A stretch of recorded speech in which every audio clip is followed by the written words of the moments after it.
I think I'm in now. Yes, I can. Your mic is on, sir. Okay, so that's fine. What am I supposed to do?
Hello, sir.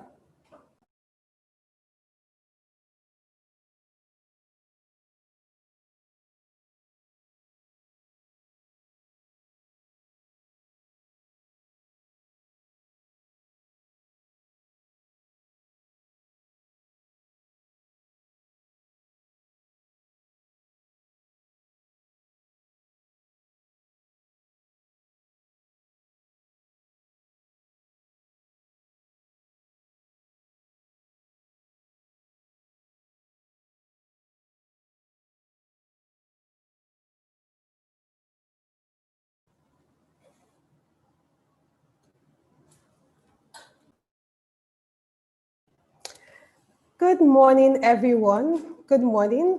My name is Adenike Adeyemi. I am the Executive Director for Faith Foundation, and I am delighted to welcome you to our 6th Faith Foundation Policy Dialogue Series on Entrepreneurship. And the theme of our conversations today is mapping Nigeria's entrepreneurship ecosystem. I'm also very delighted to tell you that this is day 2 of a week in which we're celebrating 20 years of Faith founding and Faith anniversary. So we'll typically have had this policy dialogue series conversations earlier in the year, but we decided to hold it as part of a larger week where we're having a number of conversations around the entrepreneurship ecosystem, entrepreneurship in Nigeria, micro, small, and medium enterprise matters, and also showcasing a lot of the work that we've done over the last 20 years. Thank you very much for everyone who is joining in and everyone who will join us over the course of the conversations. And we look forward to what promises to be a very rich and engaging discourse today. So before I proceed, I would like to just give a few housekeeping rules and guidelines.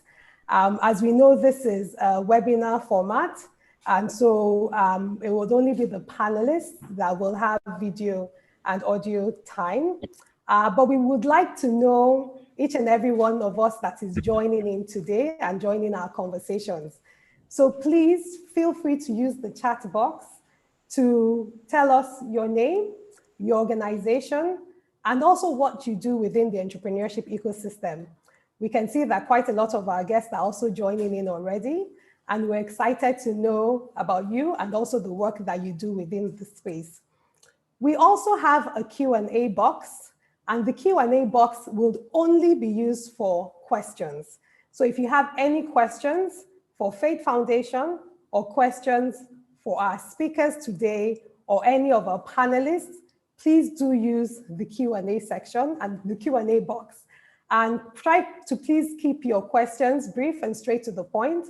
And if you have any particular preference on who you would like to address your questions to, please also do note it within your questions. So once again, please introduce yourself within the Q&A box, and I'll do that right for myself right now. We would like to know who you are, the organization you work with, or the work that you do. Also, if you're an entrepreneur, please also feel free to introduce yourself and tell us what you do within the ecosystem. Thank you, Larry, for setting that ball in motion. Thank you, Larry. Larry is the Regional Director for TechnoServe, and TechnoServe does great work, not just within Nigeria, but across the world. So you're welcome. Thank you very much. So once again, the Q&A box will only be used for the conversations that we're having, for the questions that will be directed to the panelists and to the speakers. Thank you once again. So the other thing also is that we're going to be having quite a lot of conversations that are happening, and we would like you to use the hashtag FaithPDS to share your insights, to share your thoughts, to share your conversations, and your experiences or your learnings from our policy dialogue today. We'll also be having quite a number of conversations and sharing some of the insights from these conversations on the Faith Foundation Twitter page using the hashtag FaithPDS for the conversations. So once again, you're welcome everyone to the 6th Faith Foundation Policy Dialogue Series on entrepreneurship. So to get the ball rolling and to formally welcome all of us to the conversation, I would like to invite Mr. Fola Adiola, who is the founder and the chairman of Faith Foundation, to please give the welcome address. I hope that Mr. Diola's video, yes, Mr. Diola's video is on now. Mr. Diola, please over to you, sir. Thank you very much, Adenike, and good morning to you. Good morning to everybody present. I'd like to welcome you to our virtual 6 policy dialogue series on entrepreneurship. We started this high-level discourse in 2015 with the goal to stimulate conversations that enable public and private sector entrepreneurship leaders to build the policies, programs, and culture that allow the Nigerian entrepreneurial spirit to thrive and flourish. These conversations cannot happen without key public and private sector leaders who are essential to driving the required policy change that stimulates the entrepreneurship space. It is in this regard that I would like to especially welcome Otumba Adeniyi Adebayo, our Honorable Minister for Industry, Trade and Investment. I'd like to say one or two things about Otumba Adebayo. He's made himself available to us all, and he's never given us any excuse as to shortness of time or conflicting engagements and so on and so forth. He's found a way in public service to plan his schedule, and things have worked for him. I'm particularly grateful that you are able to carry that on and honor us today, Otumba Adeniyi Adebayo. I would also like to acknowledge the presence of Matthew Guttengag, our keynote speaker. I'd like to welcome Dr. Yemi Kale, Professor Yinka David West, Professor Eric Stam, Uma Aboki, and Tomiwa Aladekomo. Thank you very much for accepting our invitation. We look forward to your insights in driving our conversations as we identify better ways to map and measure entrepreneurial opportunities and barriers that will inform policy and create guidelines for us to harness the potential of our states and our nation. Finally, I'd like to welcome all our virtual audience participants who represent entrepreneurs, policymakers, entrepreneur support organizations, funders, researchers, and the media. Thank you for joining our dialogue today. We welcome you to work. We hope that you use today as an opportunity to share lessons and ideas that improve our understanding of our evolving ecosystem, address key challenges and barriers, and produce actionable insights and knowledge. And I hope that those who are in policy will be able to take these on, act on them, so that things can get easier in this space. This is the space in which jobs are created. And I know, based on the conversations that we've had, that that is the intent of the Honorable Minister present with us this morning, as well as the dire issue of attracting foreign investment. Thank you very much, and I wish us the best of discourse. Thank you, Adenike. Thank you very much, Mr. Diola, for that warm welcome. We really appreciate it. Thank you, sir. So to give us the context of how our work is at Faith Foundation and how we even came about starting the Policy Dialogue series, I would like to invite our next speaker, who is a director on the board of Faith Foundation, who is also the secretary to the state government of Ogun State and the chair of our Communications and Advocacy Committee at Faith Foundation. So our Communications and Advocacy Committee at Faith Foundation oversees all the work we do around thought leadership, research, policy dialogue, and policy advocacy. So I would like to introduce Mr. Tokunbo Talabi to provide that context of our work and why the conversations that we're having today. You're welcome, Mr. Talabi. Yeah, good morning, everyone. It's my pleasure to be here today and to welcome you all. Thank you again, everyone, for honoring our invitation to the 6th Faith Foundation Policy Dialogue Series, based basically on entrepreneurship. Please permit me to stand on all existing protocols. As I briefly share on our policy dialogue and research approach at Faith Foundation.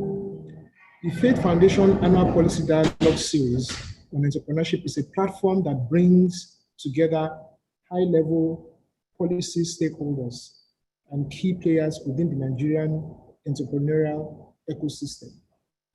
The essence of this is to make sure that there's congruency between those who make the policies and those who the policies are going to affect. And then let us see the difference and then chart a common path for each of us. Basically, the whole essence of it is that we're using data in Faith Foundation. We are now anchoring our policy to be a policy dialogue and systems to be driven by data and evidence-based information from Faith Foundation's annual research reports. Discussions take a deep dive approach to arrive at key agreements that influence our policy advocacy efforts targeted at policy design, review of those designs, implementation of those designs, and also post-implementation assessment of those designs. Since 2015, we have commenced our research and policy work around entrepreneurship, which is the whole essence of Faith in the first place. We have developed reports looking at the Nigerian MSME policy environment. And I dare say that we have achieved quite a lot, even to tax level, even to contribution to various stuffs. We're mapping the entrepreneurship ecosystems. We are doing financial literacy, the startup to scale up gap, and the impact of COVID-19 on Nigerian business. I don't think any business today will talk going forward without considering the impact of the pandemic on all of us. And that's one of the reasons. So you can access these reports that we have generated over time on this site, faithfoundation.org/research. It will be beamed on my screen in a short while. We have also hosted annual policy dialogue programs looking at positioning MSMEs for growth, how public and private sector collaborations can drive entrepreneurship development, the case for deepening financial literacy, how state-led efforts can unlock the youth potential. And I can tell you that I have first-hand experience of that as secretary to the state government, even from startups to scale-ups. And the most recent held earlier in the year on the impact of the Nigerian pandemic on Nigerian businesses, as well as priorities and implementing strategies. Today, here, the focus of our conversation is on mapping Nigeria's entrepreneurship ecosystem, which is not only timely, but crucial as government and ecosystem enablers work to support entrepreneurs to build resilience through interventions and policy and program designs. Thankfully, we have a rich lineup of speakers today and experts who will be speaking on the theme, and will be providing insights on the critical foundations, frameworks, and components of mapping an entrepreneurial ecosystem. International best practices are going to be discussed. Data capturing and analysis approaches and analytical approaches will also be part of the themes that we're going to be seeing today. And then we will not finish today without looking at the policy designs and review of such policies. We will also be sharing a pilot version of our digital entrepreneurship ecosystem mapping platform, which will host and track data and show insights within the ecosystems over time. The platform will enable program and policy design and implementation, and also provide access to data on players within the space. I invite you to join the conversation using the channels available to ask questions and share your thoughts. Ultimately, I hope you take away lessons that deepen the work you do to support entrepreneurs and encourage you to seek collaboration, as well as all try to navigate the difficult times we are in. Thank you, and do enjoy the conversation. God bless.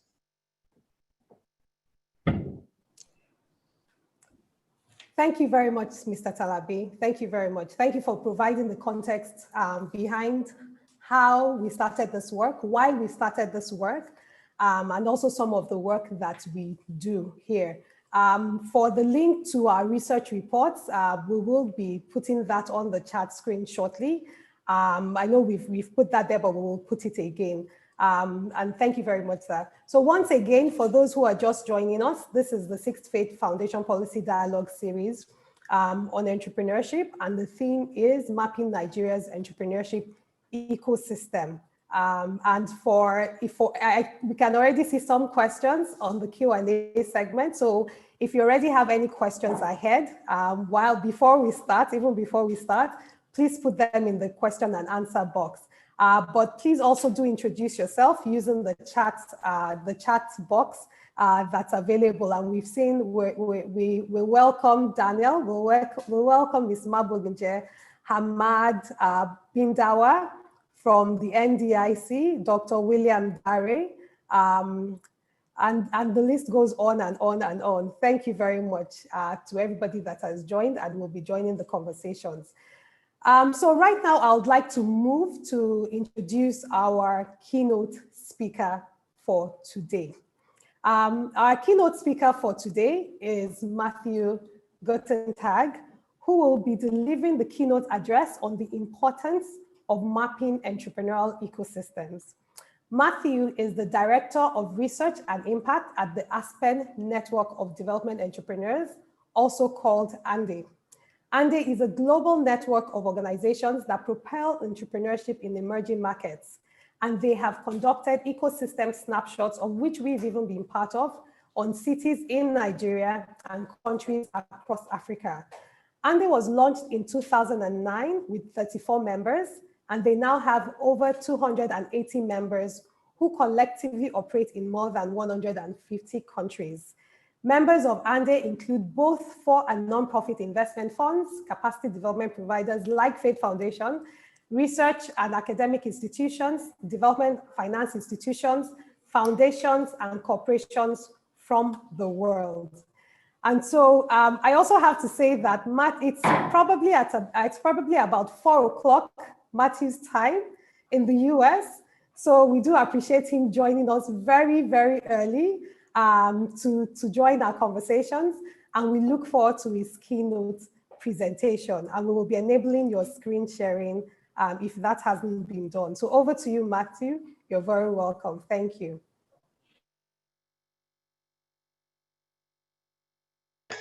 Great, thank you so much. Hopefully my screen sharing is on. So I'm gonna speak. Yes, it is. Great, thank you. Thanks so much, Adenike. I'm gonna speak briefly about mapping my experience mapping entrepreneurial ecosystems. So to start with, thank you for that introduction. So as mentioned, I'm the Director of Research and Impact at ANDE. I've spent my career focused on understanding and building the conditions to help entrepreneurs around the world thrive. So previously, I was at the U.S. Agency for International Development, as well as a number of NGOs that help entrepreneurs around the world. And I'm particularly passionate about how we can turn data into action for this purpose. So I'm going to be discussing some lessons we've learned on that front. But first of all, I'd just like to reiterate, I'm really excited to be a part of this dialogue series. I see a number of ANDE members on this on the line right now, which is fantastic. We have a great team based in Nigeria, in addition to our headquarters team based in the US, where I am. So to start with, what are entrepreneurial ecosystems? So quite simply, these are the infrastructure, institutions, and policies that combine create the conditions under which entrepreneurs can create and grow businesses. So if entrepreneurs are the plants and the trees or the grass, then the ecosystems are the soil and weather that are required to allow these plants to grow. So different frameworks out there break down ecosystems differently. You can see a number of the components that make up the ecosystem of a framework we put together a while back. There are different ones out there.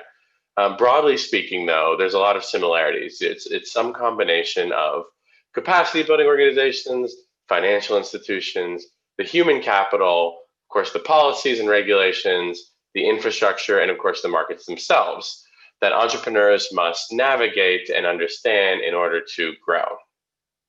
As you can see here on this slide, this is one way you can break down the different components of an ecosystem, many different ways to do it out there. So what characterizes these ecosystems? Well, first of all, they're inherently complex. So you can examine and measure and look at each component of the ecosystem on its own. So each type of institution, each policy, etc. It's important to keep in mind that all of these components interact with each other. So when you're designing some sort of intervention or policy or program, you have to understand that you're not just thinking about a bunch of different components, but rather a number of components that interact with each other in complex ways. So ecosystems are also constantly changing. So a map can only ever really provide a snapshot or a model of the ecosystem. It's very different than a physical map, where you can be certain it's telling you exactly how a place is laid out. And yeah, there might be changes over time, but generally things are going to stay the same. In fact, in an entrepreneurial ecosystem, entrepreneurship ecosystem, you're going to have things change constantly. New actors are entering, market conditions are changing, different policies are coming in or being implemented differently. So any map you have is inherently providing a model or a snapshot, and can be helpful, but can never be perfect. And of course, they're made up of people.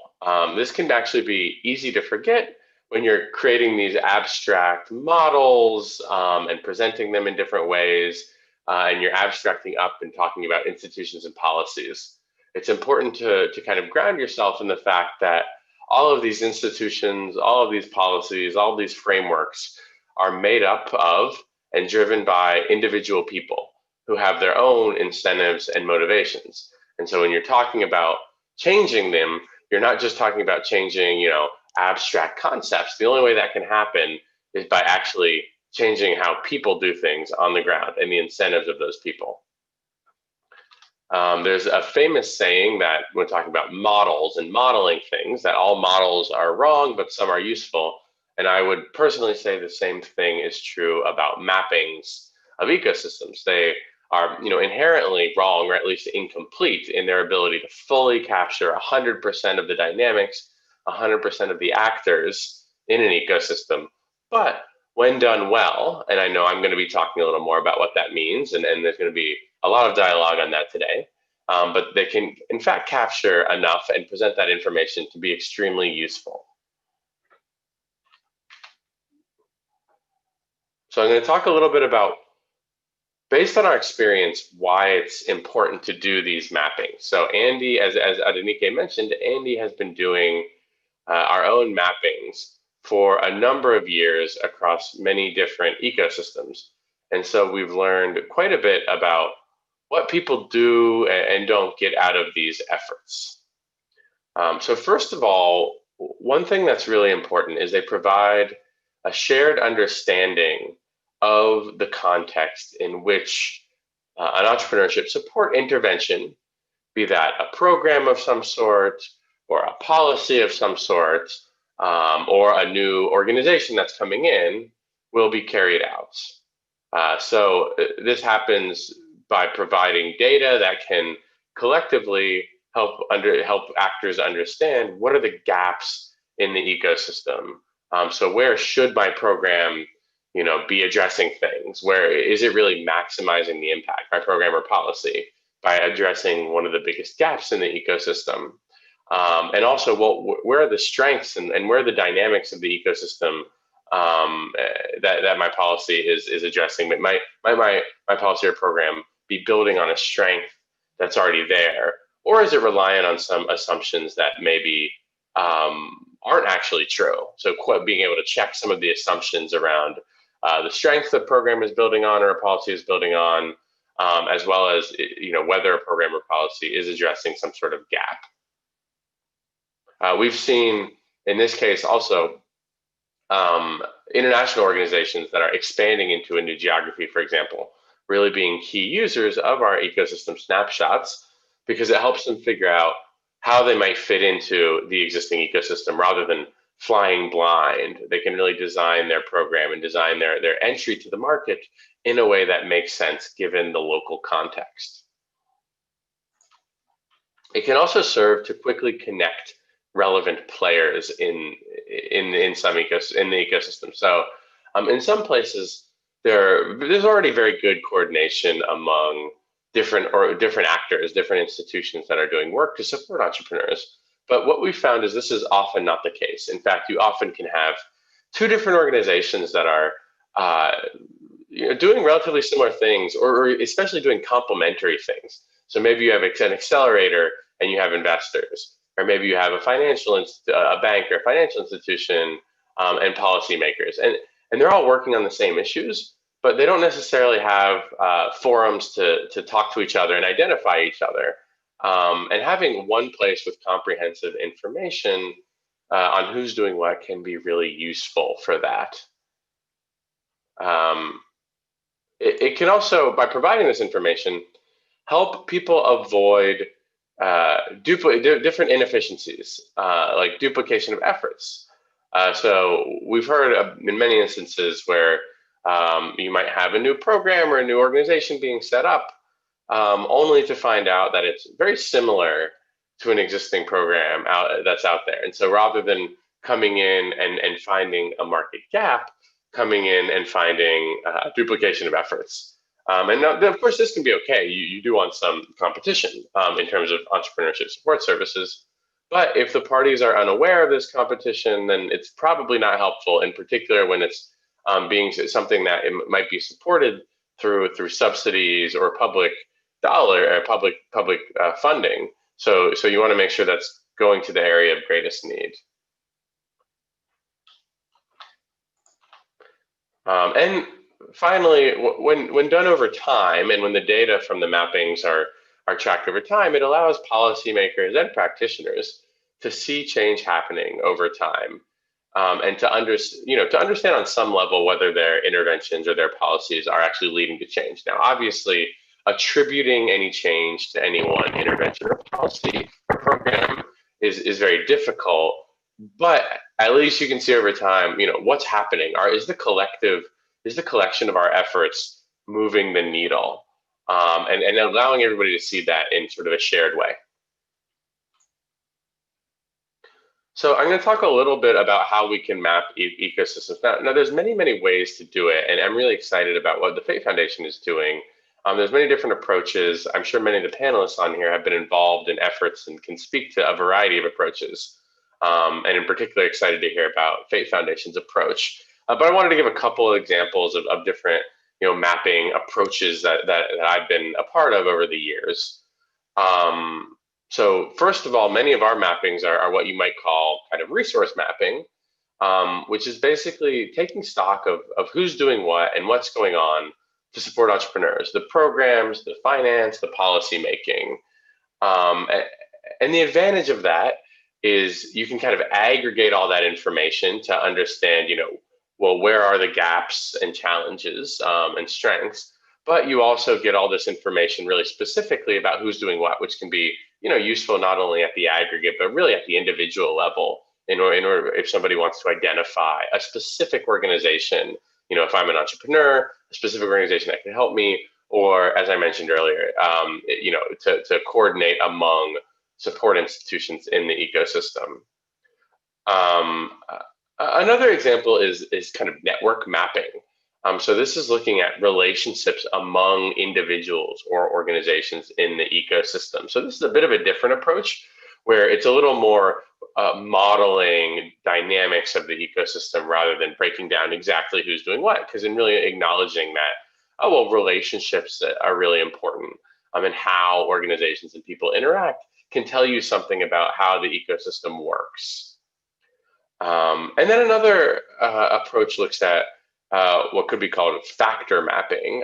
So trying to actually model out the cause and effect connections of different important constraints and opportunities in the ecosystem. So, how does the lack of a provision of business support services, how is that impacted by cultural issues, or how does that impact the management practices of entrepreneurs, and how does you create these cause effect loops and diagrams in order to understand, well, where are the kind of root causes and leverage points for interventions. So these are a couple of approaches that, I'm not going to go, I could go into each of these individually. I wanted to stay pretty high level here just to point out that mapping can be done in many, many different ways. There's no one way to do it. When we talk about mapping, we're talking about an abstract concept here. And the important thing is to keep in mind, well, I'm going to talk a little bit more some of those lessons, but to keep in mind that you're designing your mapping to be fit for purpose so that the information is useful for your intended audience. There's a million ways you can collect and present information. The key thing is to do it in a way that your audience can really use it most effectively. And then, of course, once we have the data for mapping ecosystems, we can use that to do measurement. And again, there are many, many different ways to measure ecosystems out there. I'm not endorsing any particular one. Again, it really depends on what you're trying to do and what you want to say. So one thing you can do is create an index, so you can kind of combine the different levels of resources and pieces of data you collect to create a weighted index that is really good for when you're trying to compare different ecosystems. It's just one number, super high level, but what it gives you is a snapshot to compare and track change over time. So you're not having to look at every 100 different variables. Instead, you're saying we've rolled these up and we have this one number. So the Global Entrepreneurship Index, for example, does that every year, and it can be really useful to look globally or to look at change over time for any one ecosystem with just one number. So very broad, very high level, but it's also very simple in terms of how it's presented. I mentioned the network mapping. You can also look at metrics around network connections. So how well connected are the different actors in the ecosystem? Are those connections centralized? Are they decentralized? And you can actually use different methods to create metrics around those, which the World Bank has done quite a bit, which I find really interesting to look at, again, change over time or comparisons of how different ecosystems measure up. Or you can look at the levels of different constraints and opportunities kind of in a disaggregated way and according to different inputs. So what I'm referring to here is factor metrics. So these different factors, constraints, and opportunities, kind of looking at breaking them down and trying to understand, based on different ways of looking at them, where do we see strengths and where do we see gaps? And you can kind of create these measurement maps to model the constraints and opportunities. So I'm just going to speak for a couple more minutes here about what we've learned from our experience using these different methods. So as I mentioned, there's kind of an infinite number. There's really an infinite number of ways you can map ecosystems. So to figure out your approach, it's important that you start with a clear understanding of the audience and how the map is going to be used. This, I would say, is the most important thing, because the information that is useful to a policymaker is different than what's useful to an entrepreneur. So you need to consider not only the information you're collecting, but also how you're presenting it. How a policymaker finds information is going to be different than how an entrepreneur finds information. So this is something we at Andy have been getting better at, but we don't always do it well ourselves. It's something we're constantly trying to improve on.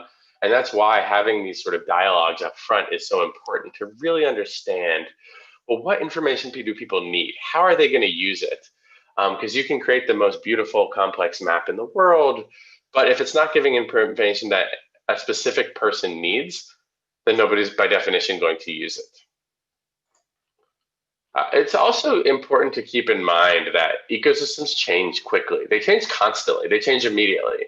By definition, a map is obsolete by the time it exists. And by definition, it's also an oversimplification.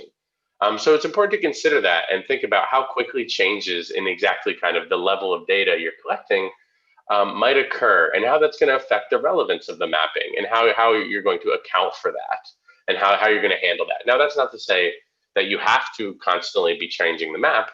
In fact, Andy's snapshots, we have done them in a static way previously, but just to be realistic about the extent to which the things will change, and how you're going to address that when you're using the mapping in the future. Right now, we're at Andy experimenting in Ghana right now with a new approach that combines machine learning to scrape the web for updates on available resources for entrepreneurs, combined with manual monitoring of this information and outreach to make sure that it remains up to date. So there's different methods people can use there, but the important thing is to just think about it and think about, well, how are we addressing the fact that things are changing? And if we're not, how are we making sure we're contextualizing our information properly?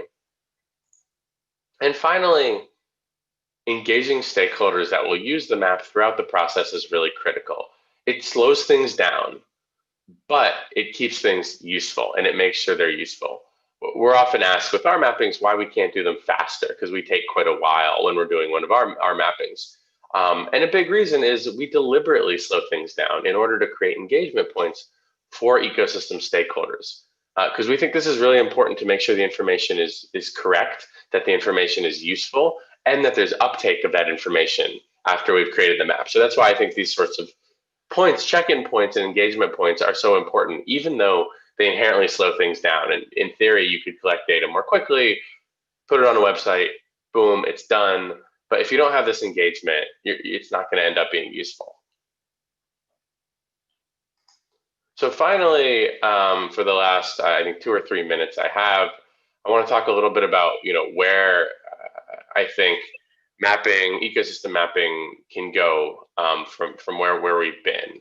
So I'm really excited to see this new effort from the Fate Foundation. In particular, it's focused on policy and regulatory issues and how that can connect to all of the different resources that are out there. I think sometimes, the focus on policy is kept over here, and then the focus on, capacity building is over here. And Andy, in fact, in our work is sometimes guilty of that. We focus a lot on capacity building and financing, and sometimes don't bring in the kind of local policy angle as much. So really excited to see this mapping kind of weaving those together and really incorporating so many local policymakers into the effort, as well as capacity builders, NGOs, business people, etc. Thinking about geographic levels is also something that I think, going forward, it's important to build on. Ecosystems are inherently local. And what local means can mean different things. It can be at the national level, it can be at the municipal level, it can be at the neighborhood level, it can be at the regional level. So I think really thinking about, well, when you're doing these mappings, how can you link information at different geographic levels, where some stuff like regulatory issues might be inherently national or even regional, whereas other parts of the ecosystem mapping in terms of capacity building that's available might be extremely localized. Financing that's available might be localized, or it might be national, depending on the nature of the institution giving it. So thinking about how do you kind of link up these different geographic levels so that national level interventions, regional, subnational, city level can all interact with the mapping in different ways. And then making measurement and mapping more efficient using technology. So of course, with COVID-19, we've all been forced to adapt to technology on a day-to-day basis in, I think, a new way. And thinking about how do we make measurement and mapping more efficient using this sort of technology as well.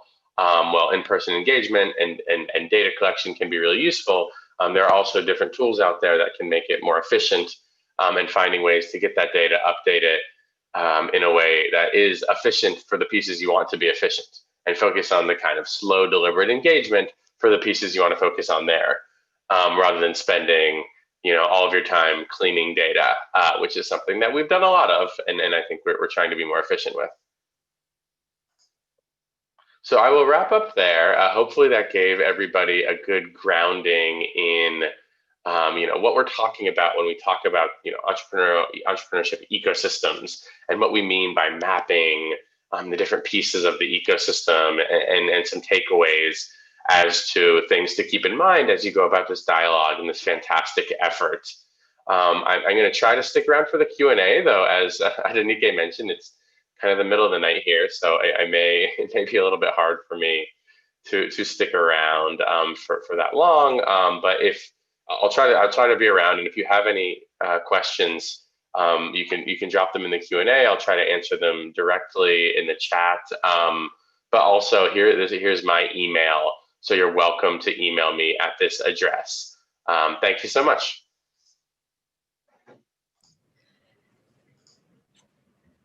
Thank you very much, Matt. Thank you so much. Thank you.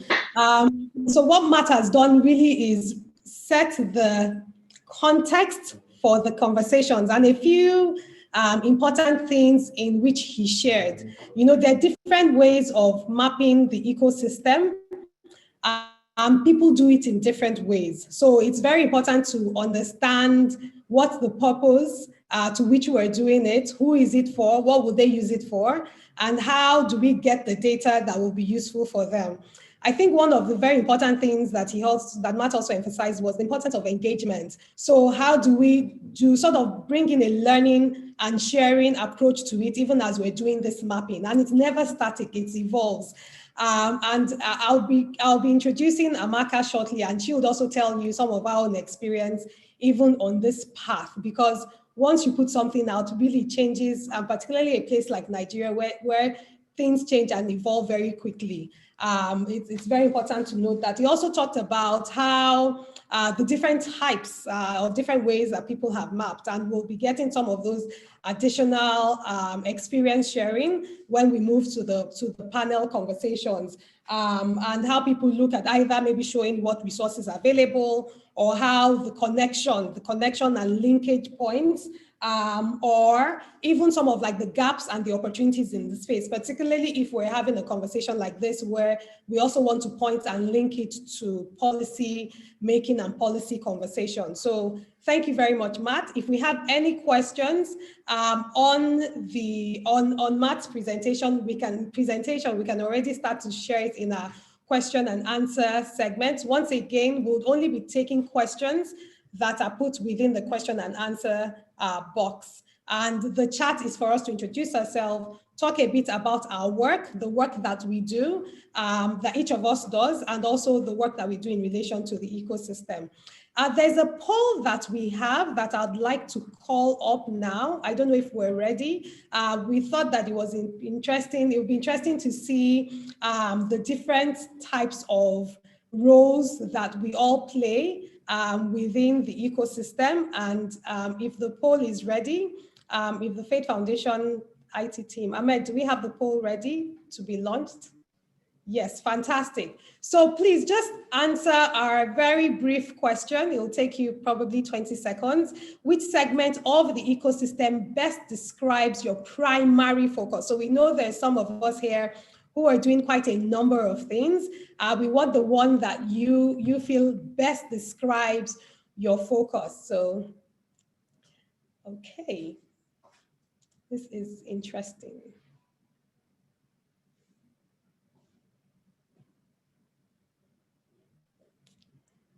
So I'll give about 30 more seconds and then we'll see. Okay, yeah, we have about 30 more seconds and then we'll see the results.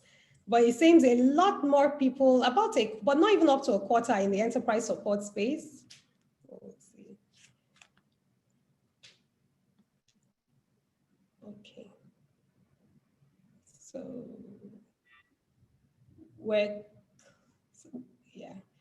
we still have about 40 people. We have about 100, and we have over 100 people here. We still have about 30 people who are still, please just quickly vote. We just like to get a sense of who is doing what and what our focus areas are.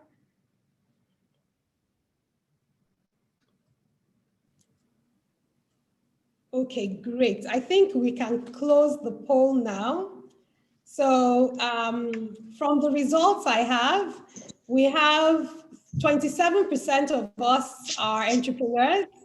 And then right after that, we have about a quarter of us who provide enterprise support. So those who provide training, incubator, accelerator support, business support services, and then followed by market access, and then policy and regulation, and then funding. We also have about 6%, 5%, between 5 and 6% who do work within research and also who do work in media, and then 5% who are in the others category. So thank you very much for responding to our poll. Thank you very much.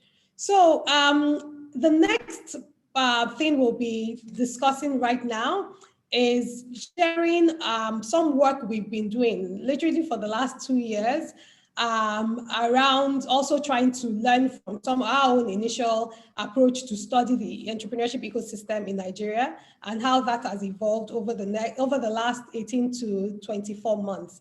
And I'll be inviting next Amaka Nwokolo, who heads our research and policy work and heads all we do around the research and policy space, and will be sharing what we've done to date with you for that. So over to you, Amaka, you're welcome.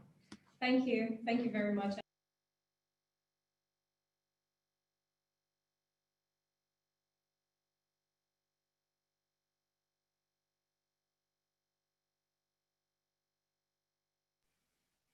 Okay, I'm sorry, I think I was on mute. So I'm just going to start again. Good morning, and thank you again, Adenike. Okay, wonders of technology. We're trying to figure out where that sound is coming from.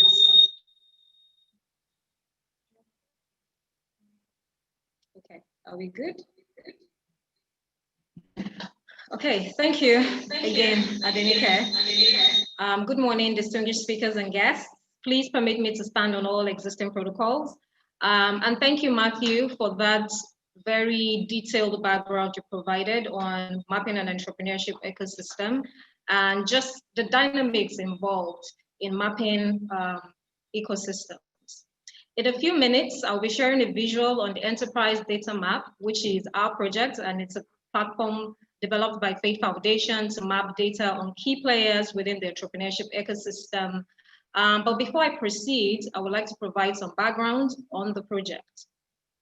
Now, in 2016, we developed a mapping study report on Nigeria's entrepreneurship ecosystem with the support of Faith Foundation, of Ford Foundation, I'm sorry. The report identified key components within the ecosystem and also reviewed the role each component plays. Looking at existing ecosystem mapping toolkits, such as the one developed by Ande, and adapting it locally, what we did was to group players according to key entrepreneurship segments, such as policy and regulation, business support, access to finance, capacity building, access to markets, resources, and then research and development. In 2017, what we did with that report was to distill it into a compendium that listed these players in a very easy to access and easy to read format. Now, since 2016, what we have done is to review our experiences around ecosystem mapping and channel those lessons into the development of the Enterprise Data Map that we're currently developing. And the essence of that is to capture and show in real time updates within the ecosystem. One of the things that Matthew referenced is the dynamic nature of the entrepreneurship ecosystem. And as all of us might know, the entrepreneurship ecosystem in Nigeria is really dynamic. So players that were active within the system, say in 2016, may have changed. And so one of the things we wanted to do was to channel those lessons and create a platform that could capture those changes and capture those insights in real time.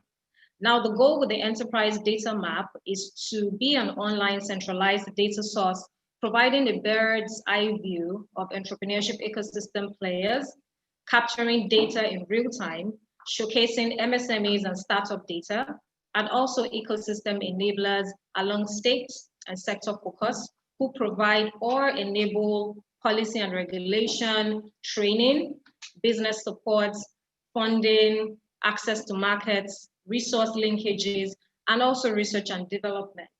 The enterprise data map is targeted at ecosystem stakeholders and MSMEs and will provide data to guide policy design and support MSMEs on their entrepreneurship journey. I will now share my screen to just share a prototype of what we're working on and what the ecosystem map is going to look like. So I will proceed to do that. If I can be enabled to share my screen, please.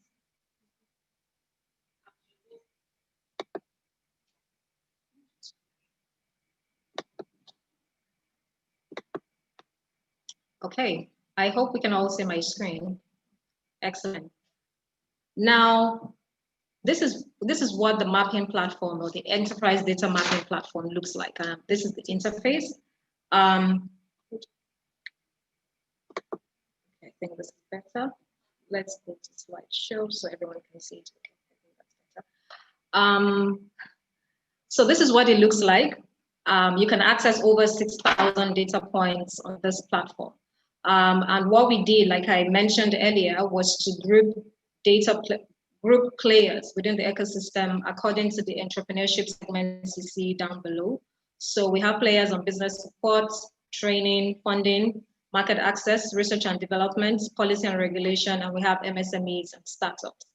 One of the key features that I would like to highlight here is the list organization button up here. And this is very instrumental and key because one of the goals we want to achieve with this platform is to ensure that data remains relevant and remains updated. And so this would enable people or players within the space to list their organization. So whether you're an entrepreneur or you're a business, or you're an ecosystem player within this space. Now, when a user visits the platform, this is the first interface you see. And so if you click on business support, if you click on policy and regulation, this is the interface you're going to see. And so what we plan to do, or what we're working on, is to group players under policy and regulation under government, regulators, and then entrepreneurship advocacy groups and think tanks. So the goal is that it will show a snapshot of the organizations in that particular entrepreneurship segment, the number of states where these players are located, the locations, specific locations now within these states, and then the number of sectors that we have covered. For training has a similar interface, and the sub-segments under training would be enterprise support organizations, incubators and accelerators, virtual learning, because these days we have a lot of, we've seen the growth of a lot of virtual learning with regards to providing entrepreneurship training, and then skill-based training. For business support, the sub-segments we have under business support are essentially business advisory. We have business advisory, we have resources, and we also have incubators and accelerators. Now, under business advisory, would have mentoring, would have more specific business advisory areas like mentoring, like HR, like tax, like legal. But in a nutshell, this is what the dashboard would look like when you click on business support. For funding, we grouped stakeholders under loan providers, grant providers, and equity funders. Under loan providers, there'll be subcategories as well under that. For market access, what we did was to create subsegments for organizations and for tech platforms. So organizations providing market access for players or for entrepreneurs within the space, and then tech platforms also providing market access within the space. For research and development, the subsegments under this particular segment is, or we have maker spaces, we have research centers, we have innovation and design spaces. And so players will be grouped under these subcategories. And so that's what we have for the different dashboards. That's what we have for the different dashboards for the segments on the front end. To quickly show you what it looks like on the platform. I'm just going to switch that.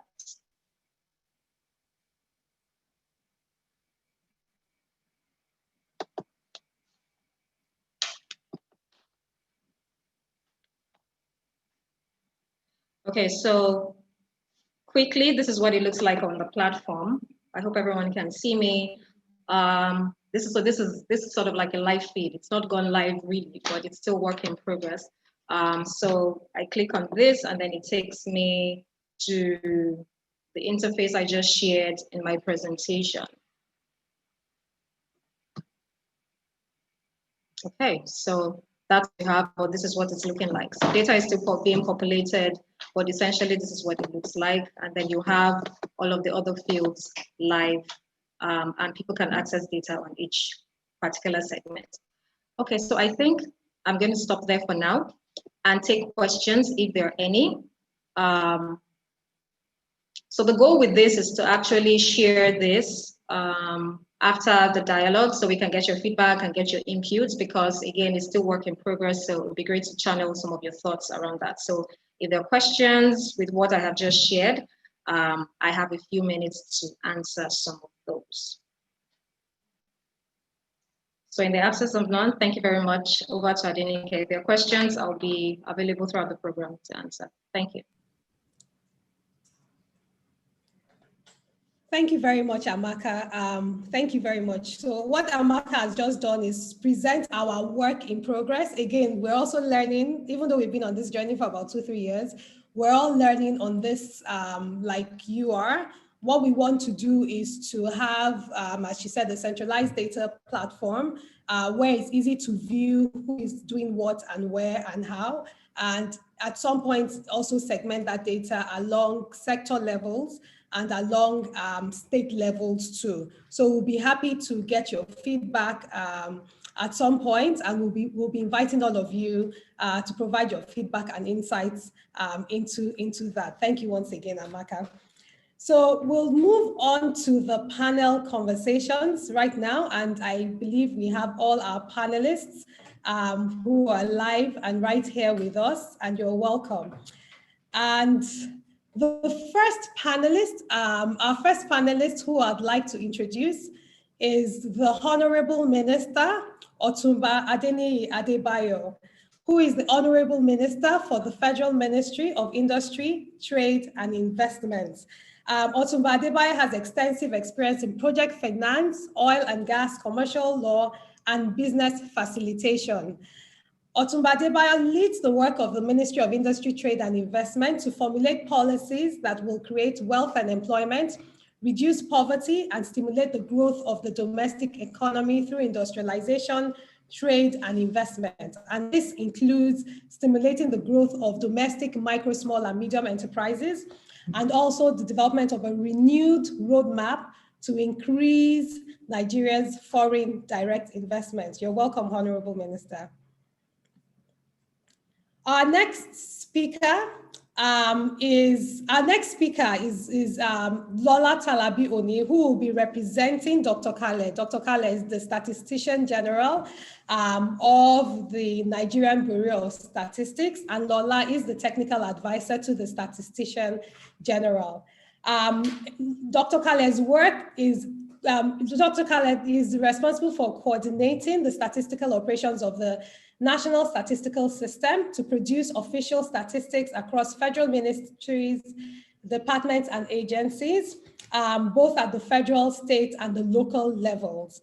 And he'll be providing, Lola will be providing the insights, the importance on data, and how do we even get this data? When we talk about Nigeria and we look at the statistics around Nigerian businesses and data, it's quite a lot. So how do we get this data, and how do we, as people who are involved in different segments of the ecosystem, provide and use this data? Our third speaker is Professor Olayinka David West. You're welcome. And she is an information systems professional with almost 3 decades experience in information technology and the financial services industry. She's a passionate advocate for digital transformation and inclusive finance, has worked on research and practice engagements involving policy and strategic management interventions towards digitally transformed businesses and society. Professor Yinka is also the academic director at the Lagos Business School and the Enterprise Development Center of the Pan-Atlantic University. You're welcome, ma'am. And our next speaker is Professor Eric Stam. Professor Stam is a professor of strategy, organization, and entrepreneurship, and also the dean of the Utrecht University School of Economics. He's a leading scholar on entrepreneurial ecosystems who is fascinated by entrepreneurship and its context. And his areas of expertise include business history, business development, innovation, entrepreneurship, and economic development. You're welcome, Professor Stam, you're welcome. And next we have Umar Aboki, who is the Executive Secretary of the Kaduna State Investment Promotion Agency, KADIPA. Umar has over 20 years banking experience spanning various sectors in the Nigerian banking industry and was previously the special advisor on economic and investment matters to the governor of Kaduna State before our appointment to KADIPA. KADIPA is a one-stop investment center for business and investments in Kaduna to facilitate investments in the state. And to moderate our, you're welcome, Umar, my apologies. To moderate our conversations is none other than Tomiwa Aladekoma. Tomiwa is the Chief Executive Officer of Big Cabal Media. Big Cabal Media is a Nigerian digital media company that creates super engaging content and conversations around culture, innovation, entertainment, and of course, entrepreneurship. Tomiwa is an experienced media and marketing professional in himself and who's worked also with quite a lot of startups across Nigeria. So I will now hand over to Tomiwa to moderate our panel dialogue conversations. Thank you, Tomiwa. Thank you, Adenike, and thank you everyone for joining us this morning. Welcome everyone. I think you're on mute. Can you hear me? Are you able to hear me? Okay, I will take that. Yes. Fine. Okay. So welcome everyone, and thank you for joining us this morning. Thank you to Faith Foundation for having us, and I will not go any further with the protocols. I'll stand on everything that's existing. I think the conversation this morning is super interesting, and I'd like to start with the Honorable Minister, asking you to speak to us a little bit about the way the federal government looks at data and uses it in guiding entrepreneurship. I know it's a bit of a broad conversation, but I think we should start from a broad perspective in terms of how the federal government uses data to support its policy development, particularly for our medium and small scale enterprises, as well as the entrepreneurship system. Sir.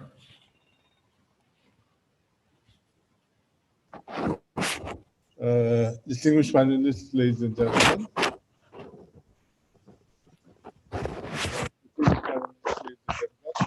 First of all, I would like to extend my appreciation to the leadership of the Faith Foundation for putting together this event, which has rightly identified the key to economic growth and development of our economy. As you are all aware, entrepreneurship is an important engine which has largely driven the micro, small, and medium enterprises subsector. And as you all know, MSMEs are very vital to attainment of economic growth and development, as they contribute about 50% to our GDP and account for 70% of the labor force. Also, they constitute approximately 96% of registered businesses in the country. Having identified the importance of this segment, the unique challenges such as poor infrastructure, access to market, access to finance, and the heavy regulatory burden weigh down the growth of the subsector. As we all know, businesses thrive better with the right policy framework in place, and therefore to develop an effective and sustainable MSME policy in Nigeria, knowledge of the entrepreneurial ecosystem is imperative. Therefore, mapping of the Nigerian entrepreneurship ecosystem will not only aid policy design and review, but also guide implementation processes around creating an enabling environment to drive entrepreneurial growth and development in Nigeria. In properly mapping out a robust entrepreneurship ecosystem, we must address the key challenges limiting the growth of the subsector. As we are all aware, a majority of MSMEs are operating as informal entities and do not have the capacity to maintain minimum corporate governance standards. As a result, most fund providers do not have confidence extending loans to these enterprises whose track records are neither known nor easily verifiable. Such businesses are therefore perceived to have a high risk, therefore limiting their access to affordable credit. Now, yes, the federal government through the Central Bank of Nigeria has made several attempts and continues to make efforts to increase lending to MSMEs and promote access to credit. Some of these efforts include the 500 billion naira CBN Intervention Fund, the 200 billion Small and Medium Enterprises Credit Guarantee Scheme, Trader Money managed by the Bank of Industry, amongst others. Also, SMEDAN, in partnership with the Nigeria Export-Import Bank, NEXIM, and the Bank of Industry, BOI, has proposed the establishment of a Small and Medium Enterprises Rating Agency, SMERAN, to facilitate easy access to credit for enterprises. The National Micro, Small and Medium Enterprises Policy was conceived as a concerted effort to the challenge of developing the subsector of the Nigerian economy. The proposed establishment of SMERAN is intended to reduce the turnaround time for MSMEs, access to funds, and other critical resources. The objectives of SMERAN, when established, will be to provide investment information, advisory services, and credit rating services. The Presidential Enabling Business Environment Council, PEBEC, tasked with reforming the business environment, and the recent passage of the Finance Bill aim to achieve 5 major objectives, which include supporting MSMEs in line with the ease of doing business reforms.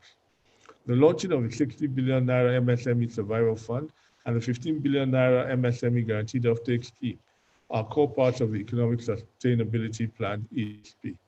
The Survival Fund is supporting vulnerable micro, small, and medium enterprises in meeting their payroll obligations and safeguard MSME jobs from the shock of the COVID-19 pandemic.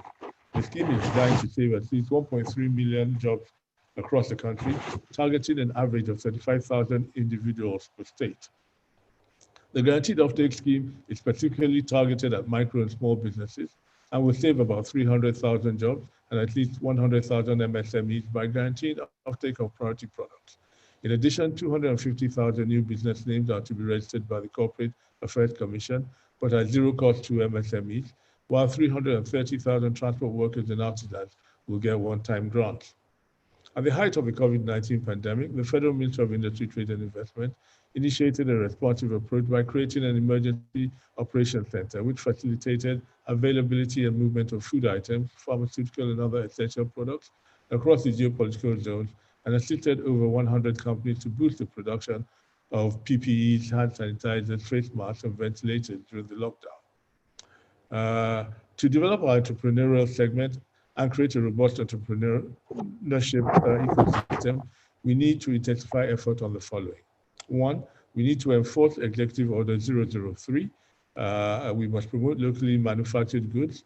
My ministry has launched several campaigns in order to enforce and create awareness of Executive Order 003.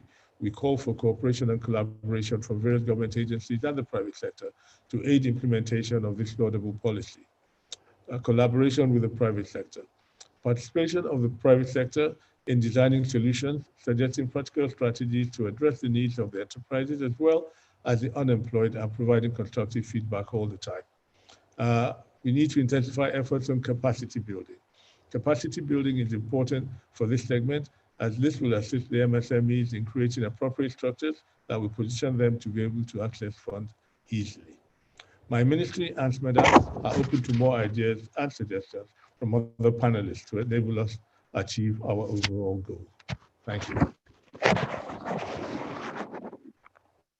Thank you, sir. I'd like to drill in just a little bit quickly on one of the things that you mentioned. You mentioned sort of the various lending schemes that the federal government has sort of implemented towards improving lending to micro, small, and medium-scale enterprises. I guess my question is around the data, around the efficacy of those lending schemes. Is it constantly being reviewed? Is that data available to the public to understand? Because it does seem that from a media perspective, from a public perspective, there can be a bit of opacity about the impact and the success of these various lending schemes. So if you wouldn't mind speaking a bit more to that, sir, in terms of how those are reviewed, how their impact is assessed, and where and to what organizations or what arms of the government that information is available, that would be valuable, sir.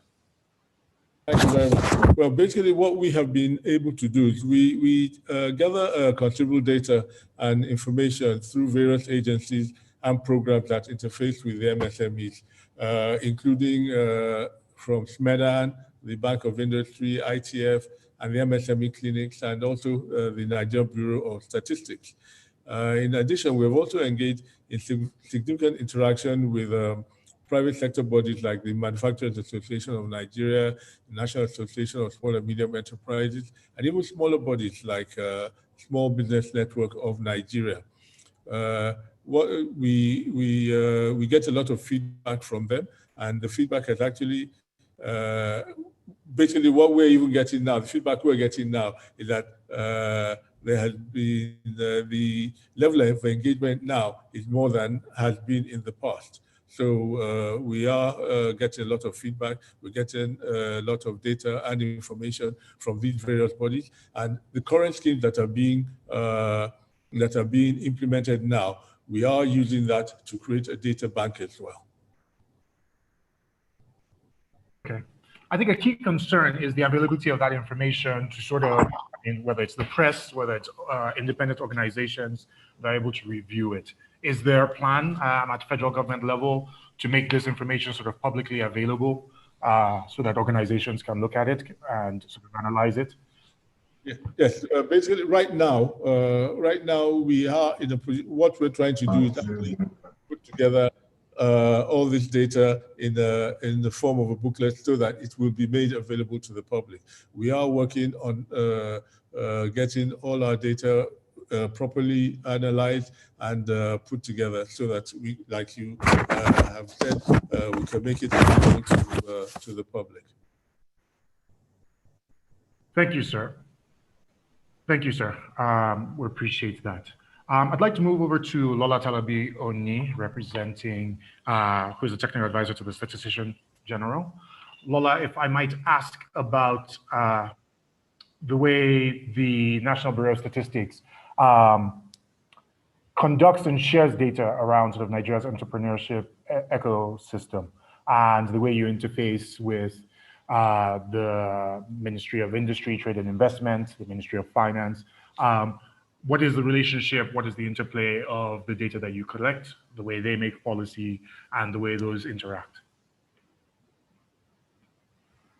Thank you, Tomiwa. Good morning, Honorable Minister and distinguished panelists and guests. I'll try and take, you asked a few questions in one there, so I'll try and take them one after the other. The main study that we have that relates to the entrepreneurial ecosystem and SMEs is the survey that we do alongside SMEDAN every 3 years. And that survey interviews 22,000 households and 4,000 SMEs across Nigeria, across all states in Nigeria. We use, those households are picked using a framework. So we have a framework that's called NISH for households and a framework for entrepreneurs, for enterprises called the NIS framework as well. So that is conducted every 3 years, and it's a face-to-face survey. We have people that go knocking and interviewing these different people. We interview households to be able to capture not just like the informal markets, but also to be able to capture micro entrepreneurs who maybe don't have like an official office or things like that. So if you're running a business and you're a member of a household, we would still capture you as well. And as you can see, that's actually the majority of people that we interview when we're doing the Smeaton survey. In terms of interacting, the National Bureau of Statistics, our mandate is the official custodian of statistics. So we essentially work with every agency within federal government, every ministry within federal government as required. Sometimes they contact us, but in the course of other projects that we run, we also contact them. So it's a very close working relationship with all the ministries within federal government. We also work quite closely with subnational governments as well.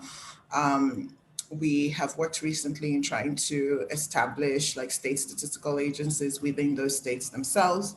And for those that don't have, they usually have a Department of Statistics, and they work quite closely with MBS as well in terms of just capacity building or coordinating surveys. Usually when we have national surveys, we involve the members of the state statistical agencies in those surveys. So they participate in it and they're part of it as well. So it's a really collaborative effort across government.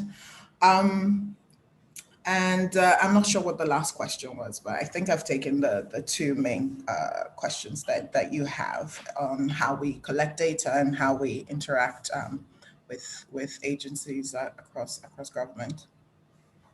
Excellent.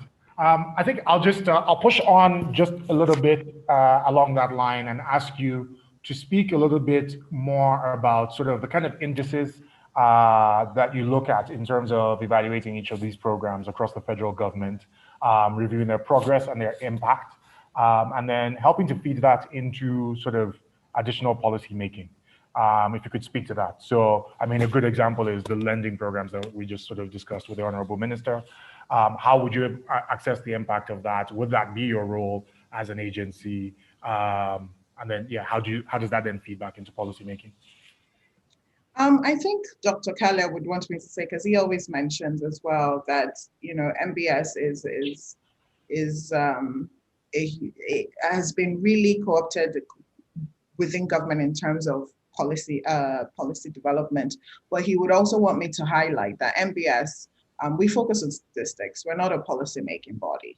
So we're essentially just, if we're called to help and assist in terms of data, in making sure that our policy is evidence-based, we're always there and we always participate. But we are not primarily a policy-making agency. So what that means is that usually, and this has been very good, at least since the tenure of Dr. Kale, there's a huge clamor within government to ensure that policy increasingly is evidence-based. So generally, ministries or agencies would reach out to MBS to participate within committees, technical working groups. For example, the MBS was very much involved in the development of the national policy frameworks. We had the RGP previously, but we also, even in the development of the successor to that plan, MBS is also quite involved with that.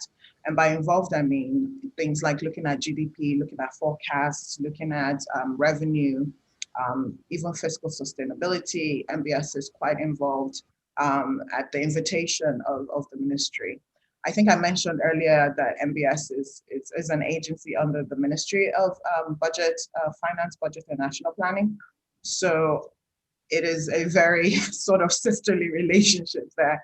And wherever they're involved in policy building, policy frameworks, MBS is very much invited. And we've been supported by that ministry and by the Honorable Minister in developing policy based on data.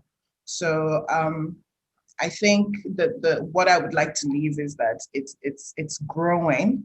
I know many people feel like there are gaps within it, but there has increasingly be an interest in ensuring that policy is evidence-based, and MBS is by the nature at the heart of many of those activities.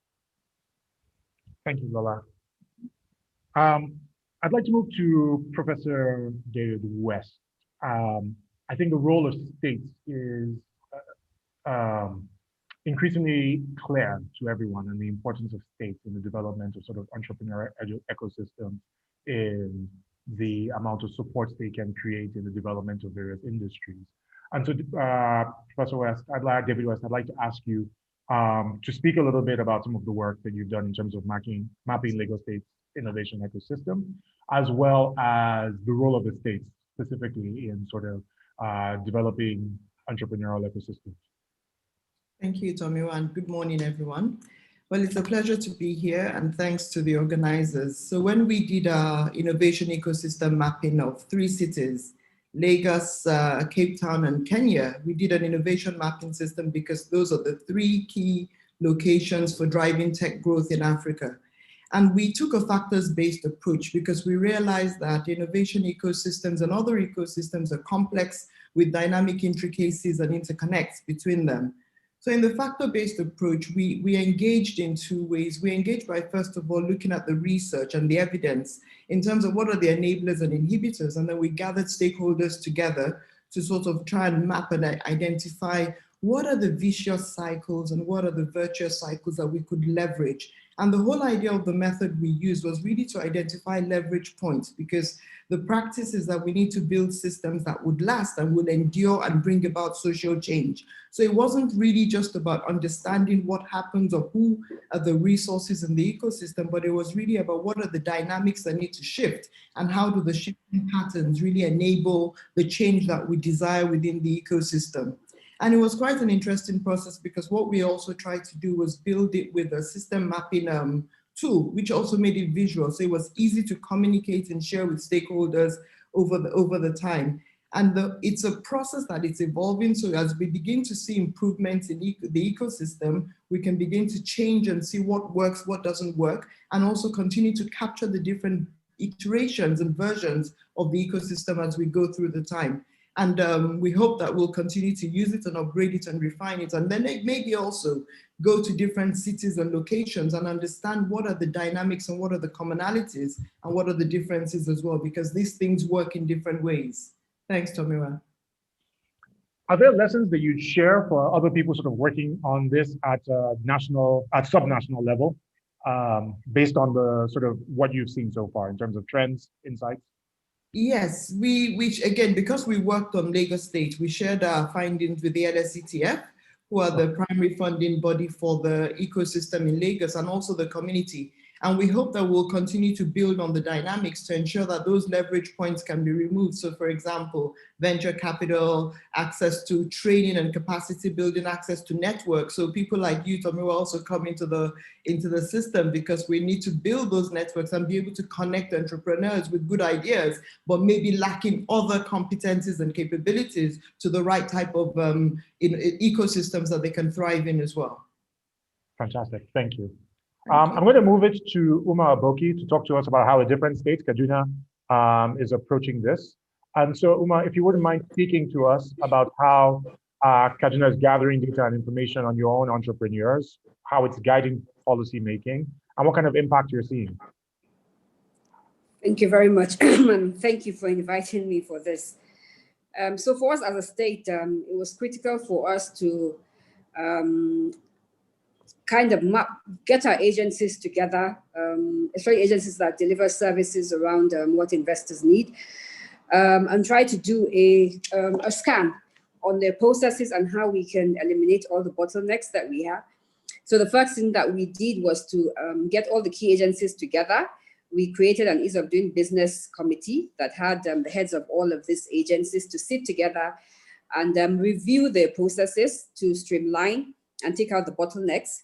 Then we got everyone to sign a service charter committing to delivering their services within the shortest possible time without much bottlenecks. And then we put a dashboard in Kadipa that will help us monitor the delivery of these services by all of these agencies. Now, to also get us to have the database of businesses and entrepreneurs in the state, we also did what we call the public service on wheels, and this is taking public services to the various communities. We also did what we call the card for services. So we have a resident registration agency in the state, which is registering all agencies, all residents of Kaduna State and all businesses. And you won't be able to pay for or access any of the government services or pay for those services if you're not registered with that agency. So that helps us to gather data on the people that we have in Kaduna State, all the residents in Kaduna State, and the kind of businesses that we have in Kaduna, in Kaduna State, which has helped us quite a lot. In doing that, we now also created what we call the yellow pages. This is having a database of all businesses in Kaduna State and putting them in a cluster and putting them on our website. So anyone coming into Kaduna State and looking for, say for example, you're even looking for a salon and you come into Kaduna, you find it on our yellow pages. It will guide you into where you'd find the salons, what kind of salons are they, and what kind of services they offer. You're looking for plumbers, you're looking for artisans, you all find that. But to support them also, we did an analysis to find out what really are the problems of these businesses and how can government support them better. And of course, the conversation was around access to finance, access to market, and all of that. So we drew up some entrepreneurship programs that would assist them in developing capacity first and foremost, and then getting them access to finance. We have what we call the CAD STEP program, which is really for young graduates. We collaborated with the Kaduna Business School, who train young graduates in really how to manage a business, simple understanding of how to run a business. After that 3 months intensive training, we have a seed fund that we put together with BOI, where we send you draw up your concept paper, business plan. It is reviewed. Once it's acceptable, you're now able to access the funds that Kaduna State has put together with BOI, and you're able to start up a business in UCOS. We have also the funds for women, and we have a program with Open University that we do for CADEP. This is all to support our entrepreneurs and to ensure that they keep surviving in the state. Thank you. Thank you. Thank you. I appreciate that. If I can go over to Professor Eric Stam and ask him to share some information and some kind of perspectives on the Netherlands ecosystem experience. What are your approaches? What are you finding that works, across different entrepreneurial ecosystem segments?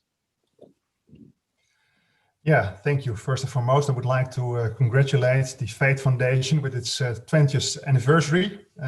Also congratulate you with this great online conference. I'm very happy and honored to build a bridge between Europe and Africa, more in particular the Netherlands and Nigeria, to join forces on what I would call a data and dialogue-driven entrepreneurial ecosystem policy. I think we are all aware that data is important, evidence is important, but even more so for entrepreneurial ecosystem, dialogue and stakeholder engagement is important.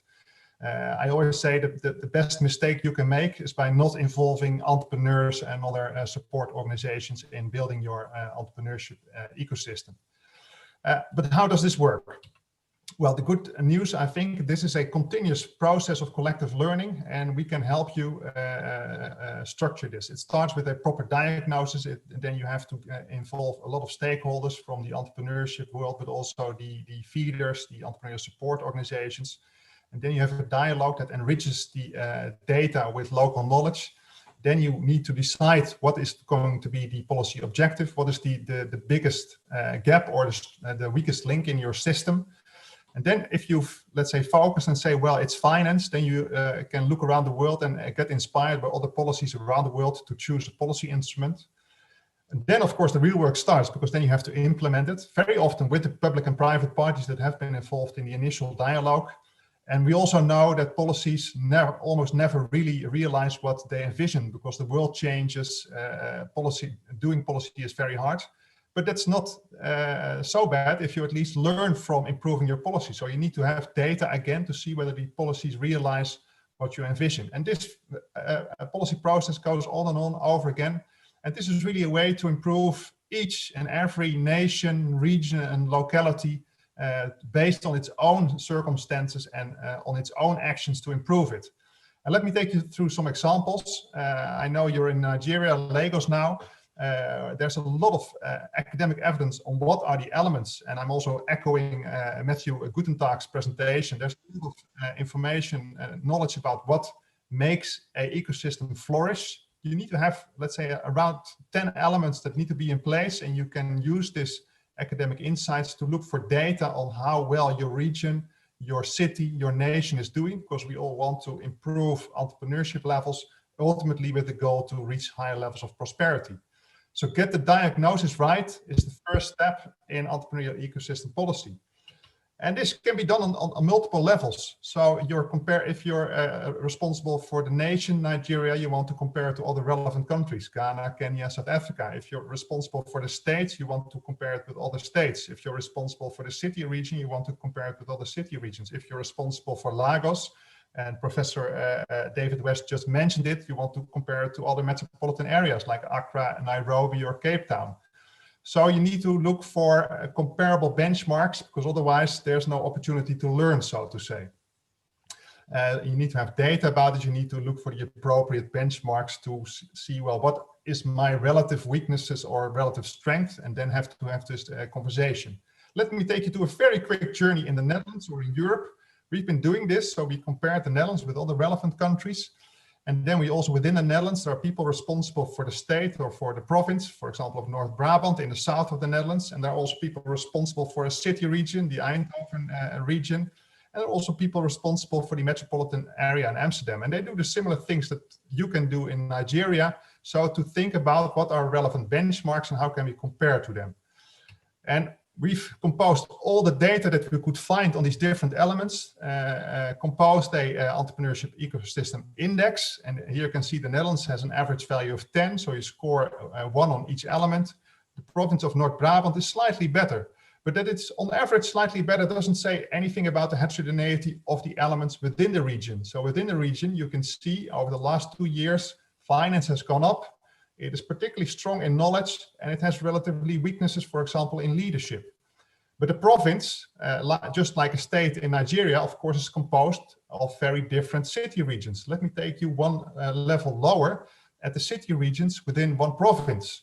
Here you have the province of North Brabant, which is around the Dutch average, but you have the Southeast Brabant, which is the second best city region ecosystem in the Netherlands, while the other 3 parts of the province are much below the average.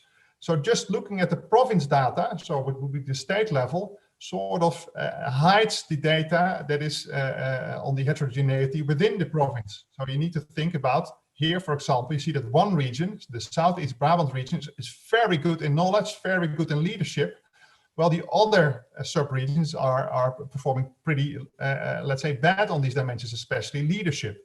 So here, I would like to say that you need to use the data that is as fine-grained as possible to look at the relevant local context, and you can build this up to the province, you can build this up to the nation, and then compare that to other, let's say, relevant benchmarks.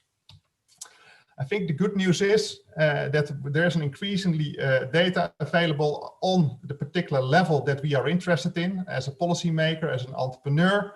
And I think we have a process, a continuously collective learning process in which we can bundle this data and also can have a dialogue and then choose collectively on what is the weakest link in our ecosystem, then have a policy instrument to tackle this, implement this, which is often very difficult, and also learn why the implementation is successful or is not successful. And if it's not successful, how to improve it. And if it's successful, then you need to go through the policy cycle again, because then again, you need to look at what is the relevant, the weakest link now of the system and how can we attack this. So it's a continuous conversation of data and relevant stakeholders, and you need to improve your own system in its own way. So it's a generic tool, but this helps every state in Nigeria, every city region to think about its own strengths and weaknesses, and to get not only a good diagnosis, but also a dialogue on how to improve this ecosystem together. So I would really like to invite you to join efforts on data and dialogue-driven entrepreneurial ecosystem policies to make all our economies better. Thank you, Professor Stam. If I can ask you to give us a very specific example of where you've looked at this data and then sort of directly sort of changed policy or influenced policy based on sort of the results of this research, that would be fantastic. Yeah. So for example, we looked at the different regions in Europe, and one region in the south of the Netherlands had had a lot of weak elements. The weakest elements were finance, intermediate services, and leadership. And this is a whole package. And also very often we see that these things are interdependent. So you cannot just push one button, or it's not one weakest link. And then we had a dialogue with banks, with venture capitalists, with policymakers, with entrepreneurs. And they said, yeah, you should not just increase finance, you should also improve the investment readiness of small and medium-sized businesses, because just improving finance will not lead to a better ecosystem. So you need to combine stimulus of intermediate services, especially, let's say, services to help entrepreneurs to get better insights into their finance and to improve their investment readiness, and also improve the access and let's say, supply of finance.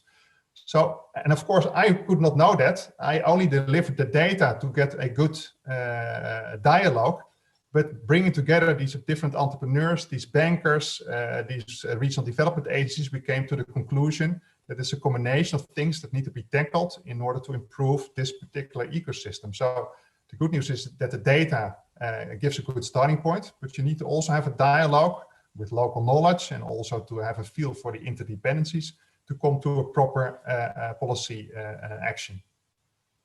Fantastic. Thank you, Professor. I'm going to start to take some of the questions from the Q&A segment as well, mixing them in with a few sort of questions that I still have. So going over to Uma again, please. I really like the idea of the yellow pages. I am curious as to on what platforms is it accessible? Is this web-based? Is it print-based? How do people sort of access the yellow pages for the state? And then how is it updated on a continuous basis? So, Uma? Thank you. So for now, it is on just on the website. Okay. KadunaStateGovernment.com, and it's available there. We're going to have it on other websites, available on WebEx, available everywhere, and also on all of the government agency websites also. So we have a back end in the Ministry of Business, Innovation and Technology who manage this, and they update it regularly. Okay. All you need to do is the businesses send the information online, and then at the back end, they verify it before they approve it to appear on the yellow pages. Okay, fantastic, thank you. If I'm going to stay with you, I have a question from Mohammed Ibrahim, who wants to know, what does Kaduna State government have for SMEs? The massive infrastructure, I think he means the massive infrastructure gap, has led to a collapse of a number of businesses. And so I don't know what you'd like to say to Mohammed. So I don't know what Mohammed means by massive infrastructure gap. We're currently embarking on a massive urban renewal project, upgrading of our infrastructure across our three key cities in Kaduna State, which is Kaduna, Zaria, and Kafanchang, the biggest cities in each of the three senatorial districts. And so I don't know what he's particularly talking about. Okay. So Mohammed, if you can give us a bit more detail in your, if you can ask a question again with just a bit more detail, then maybe she can answer a bit more specifically. I do have a question for the Honorable Minister, which is asking what the government's verification and measurement system to check the status and effectiveness of the funds released to support SMEs. Do we have a VNM system, verification and measurement system, and how effective is it? I think this does tie a bit to the question I asked a bit earlier. Honorable Minister, sir. Yes, thank you very much. In the past, that's one of the areas that we're trying to improve on, because most of the policies formulated in the past do not have clearly articulate specific expected outcomes and KPIs, including timelines, review mechanisms. But our administration currently, we're ensuring that the policies developed include these elements. And an example is the Economic Sustainability Plan, which clearly highlights specific targets for various areas. in evaluating impact, we now consciously institute framework around collation of feedback to track information. So it's something that we are working on now that hadn't been done in the past.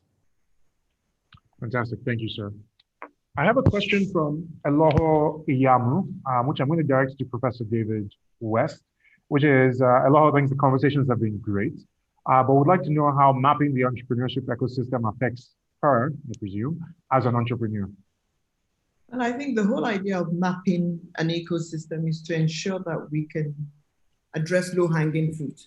So as an entrepreneur in Lagos, what are the low-hanging fruits? Access to infrastructure, access to transportation. So you want to be able to act on those things quickly rather than looking at trying to do everything at the same time. So for understanding of that ecosystem, understanding of access to markets, where the markets are, will also enable entrepreneurs catalyze themselves and move themselves in the right direction. So it helps everybody to understand and have a visual as to what should we be doing, when should we be doing it, and how should we be doing it. So for entrepreneurs, it's rather than, and then there's a collective as well in terms of how do we ensure that we're all working complementarily. And I think one of the things the Honorable Minister said was about collaboration and cooperation, right? We can't do everything independently.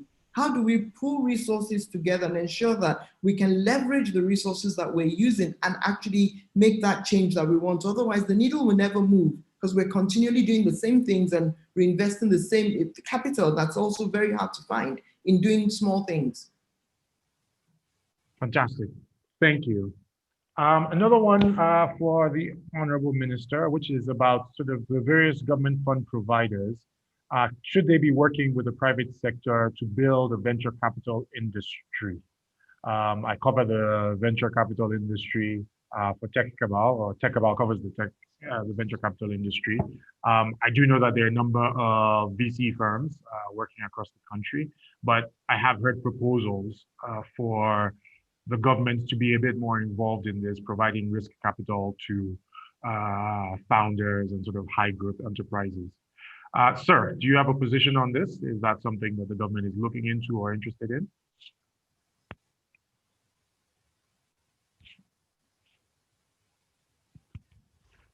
Yes, indeed. Like I stated, there are many opportunities for collaboration between government and the private sector. We are constantly proposing a range of collaborations for public and private partnerships. We are open to discussions. We are looking at how we can partner with the private sector to provide venture capital for MSMEs. And we are even among government agencies, we discuss on numerous occasions with a view to try to have something comprehensive that will be effective to assist the MSMEs with funding. Yeah. Thank you, sir. Another question for Uma here, which is for Kadipa. Are there plans to work interstate, or how does the work done at Kadipa collaborate with other institutions and other states? Uma. We have two platforms where we discuss across the states. We have the state IPA platform, which is coordinated by NIPC. This platform has all of the heads of the investment promotion agencies across Nigeria. And so we have discussions there. We have a lot of peer learning sessions that we do. Last year, we held one in Abuja and we had about 11 states. In Kaduna State, we've had about 13 states come on a peer learning experience, and we keep sharing experience. We learn from other states as they learn from us. So that platform is available. Under the Ease of Doing Business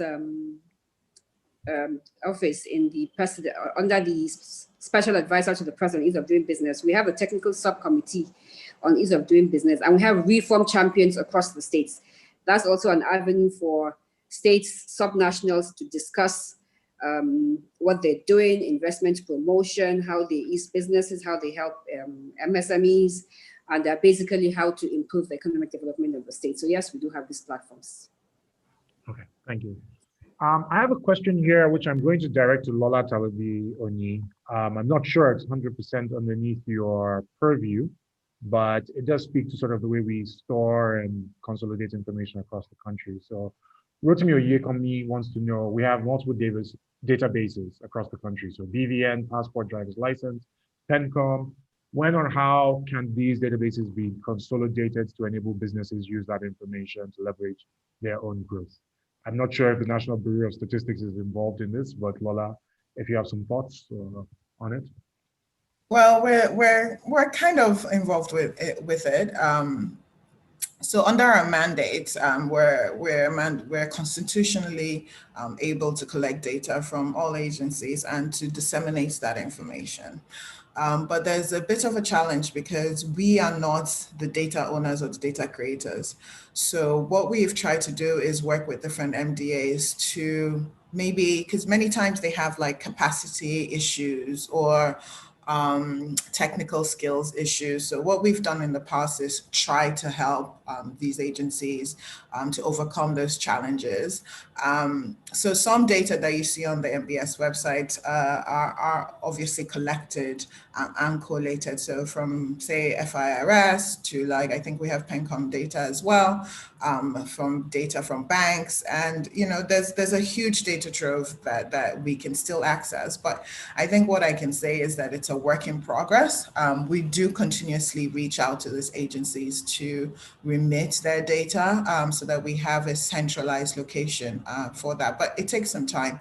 I can highlight, like, for example, when COVID first came to Nigeria, essentially in end of February and March. And what we saw very quickly is that you have an avenue where there's all these different agencies and they have data from different places. So we try to build a hub for all the data from all agencies. And that has worked mostly because it was built into the system from the beginning. But what we're trying to do now is that we have to now go back and try and build a system across all agencies, which can be a challenge really. And sometimes data is dynamic, and you have MDAs who maybe they feel that if that data is easily accessible to everybody, then if there are changes to the data, not even sinister changes, just normal changes that occur when you're reviewing information, then they will constantly have to be given excuses or given explanations for that. So there are a lot of challenges, not just even in collecting the data, but in understanding what the uses will be. But I have to say that, it's something that the MBS has worked a lot on over the last few years. In fact, we've gone into some agencies and trained the people who will be remitting that data. But we can't stop that person that we've trained from moving on to another organization, maybe even the private sector. And then we have to come back and train a new set of people. So it's dynamic, the harmonization of data, but it's something that we have been working on. And I can foresee in the future that would get better the more people are used to, accessibility of data and transparency of data. Fantastic. Thank you, Lola. Professor David West, I think you might have some thoughts on this particular topic. Okay, right, I do actually. And I think what Lola is really talking about is how do we build a data-driven culture? Because it's really something that we need to take a bit more seriously. When you ask someone, oh, how many came to this event today? Oh, many people were there, but that doesn't tell you how many to make an informed decision on. And I think Mr. Yekomi's question is really in two parts. First of all, is this issue about the fragmented identity data sets that we have in Nigeria. So you have your passport, you have your NIMC, you have your BVN, you have also, and your driver's license. And what I know that is currently going on is through the funding from the World Bank, there is a harmonization process going on that's trying to look at how do we build, first of all, a foundational identity that's available to everybody, which is basically basic information about who you are and your biometric. And then on top of that foundational identity, you'll build stacks of functional identity systems depending on the government service you're trying to access. So if it's a passport, then you'll go and build on that foundation and et cetera, et cetera. But I think the biggest challenge is how do we get access to that data, Tomiwa? And this is about the Open Data Initiative and Open Government. So how do we have access to validating, oh, is this really Yinka David West, et cetera, et cetera? That is really still closed. And I know that we need to get to that stage because I think that was the first question you were trying to address.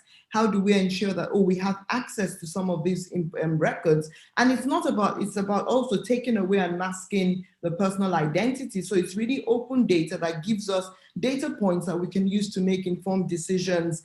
And we have the National Data Protection Regulation also that would give us guidelines as to how to share and make that data publicly available. But I think that data is becoming more and more useful to businesses, to organizations to scale and develop their own infrastructure and services around entrepreneurial ecosystems so we can all grow and thrive. Thank you. Thank you. I think the question of open data, the availability of data to the public, to key private sector players as well as public sector players to use for decision making is definitely a critical one. I'm happy to hear it's addressed, and happy to hear, even the words open data sort of referenced in this conversation, I think are critical. I have a question from Underdog Series with Oja. I'm not sure, interesting name. So his question is for Professor Eric, and he wants to know about the specific indicators used to measure strengths and weaknesses of each component of the ecosystem that you shared. Yeah, we also need to be a bit entrepreneurial in collecting our data. So it's really a public-private exercise. So to give you a few examples, we use data on innovation networks from the European Commission, but also from the Dutch Census Bureau. We use data from the European Commission on accessibility, but we also use data from, for example, a private organization, the National Venture Capital Association, to learn about the finance element. And we also use data from the Global Entrepreneurship Monitor to better measure culture. So you really need to build and bring a lot of different data sources together to build a proper data set, which is comparable between regions, but also over time, and also reliable. So it's data that you really believe that it's a reflection of what you want to measure. And now, for example, with the COVID crisis, we are speeding up to get this data on a monthly basis, because if you're going to put policy measures in place for the COVID crisis, you cannot wait for a year or 2 years to see what happens. So that's also a big exercise in the Netherlands, but I think in many other countries, to see how you can speed up this data collection exercises from the yearly or bi-yearly basis to a monthly or quarterly basis, because you cannot wait for a year to see what the COVID measures do in the entrepreneurship ecosystem. Gotcha. So it's a great effort. On the other hand, we're living in the age of big data, so probably we can do this better now than, let's say, 20 years ago. Fair enough. I'm going to direct the next question to you as well. It's from Theo at Orange Corners HQ. And Theo is asking about how various stakeholders in the Nigerian ecosystem are aligned in their effort. How do we keep the various players informed about developments? Should the government be taking the lead in facilitating that dialogue, or should it be a different entity? Yeah, first of all, they should know about each other. They should be aware of the data, so awareness and knowledge about each other. And then I think they should also trust each other, because if you don't trust each other and don't have a common goal, it's very hard to collaborate. And preferably, we would like to see the entrepreneurs leading this, and probably entrepreneurs that can think beyond their own case and have, let's say, some public spirit or public interest. But sometimes also the government should really push it initially. But the worst thing they can do is never involve entrepreneurs. So sometimes they have to take to create a platform, but always with entrepreneurs and feeders involved. So preferably the entrepreneurs being supported by the government. If the entrepreneurs are not ready yet to take action, or there are no entrepreneurs that have a public spirit, or let's say have a public interest, then the government should perhaps take the first lead, but try to get in the entrepreneurs as soon as possible. Fantastic. Thank you. Lola, I think you spoke a bit to this earlier when you talk about the NIST survey that you do, but Femi Omotayo wants to know, how do we capture the unorganized segment of SMEs? They constitute the largest side of the market, but it does feel like they're often ignored in things like this. Yes, that's a very popular question that we get. And you're right, I did mention it earlier. So, for example, in the Sweden survey, I mentioned that we surveyed 22,000 households. and 4,000 SMEs. And the surveying of the households is really geared towards micro and informal environments. So just as without getting technical about statistics, essentially you have people who go into households themselves and ask about the activities and what people in that household engage in terms of activities. So that really captures like, okay, I go outside, I sell oranges or whatever the case may be. You're able to capture it by speaking to the households. And it's a big misconception that people have that that official data or MBS data doesn't capture the informal sector. We do capture the informal sector because we mainly engage in household surveys. So that is something I would like to encourage, if there's surveys or papers that you see, to go into the methodology and to be able to assess really indeed whether those people will be able to be captured. We get that question a lot, for example, with employment data. How do you know you never capture the informal sector? But we're going to households and we're asking not, oh, do you work in an office? We're just asking about the activities that they engage in. So that's a misconception that I think I would really like to dispel. When you engage in household surveys, you're able to capture most of the segment of society. I also just wanted quickly, before I go to also iterate some of the things that Dr. David West had mentioned earlier in terms of capturing data, especially as we're moving into like digital economy and big data. There's a huge policy gap in terms of what you can do with data, how you can capture it, how you can use it, data privacy, the kind of data that government can collect and use and publicize.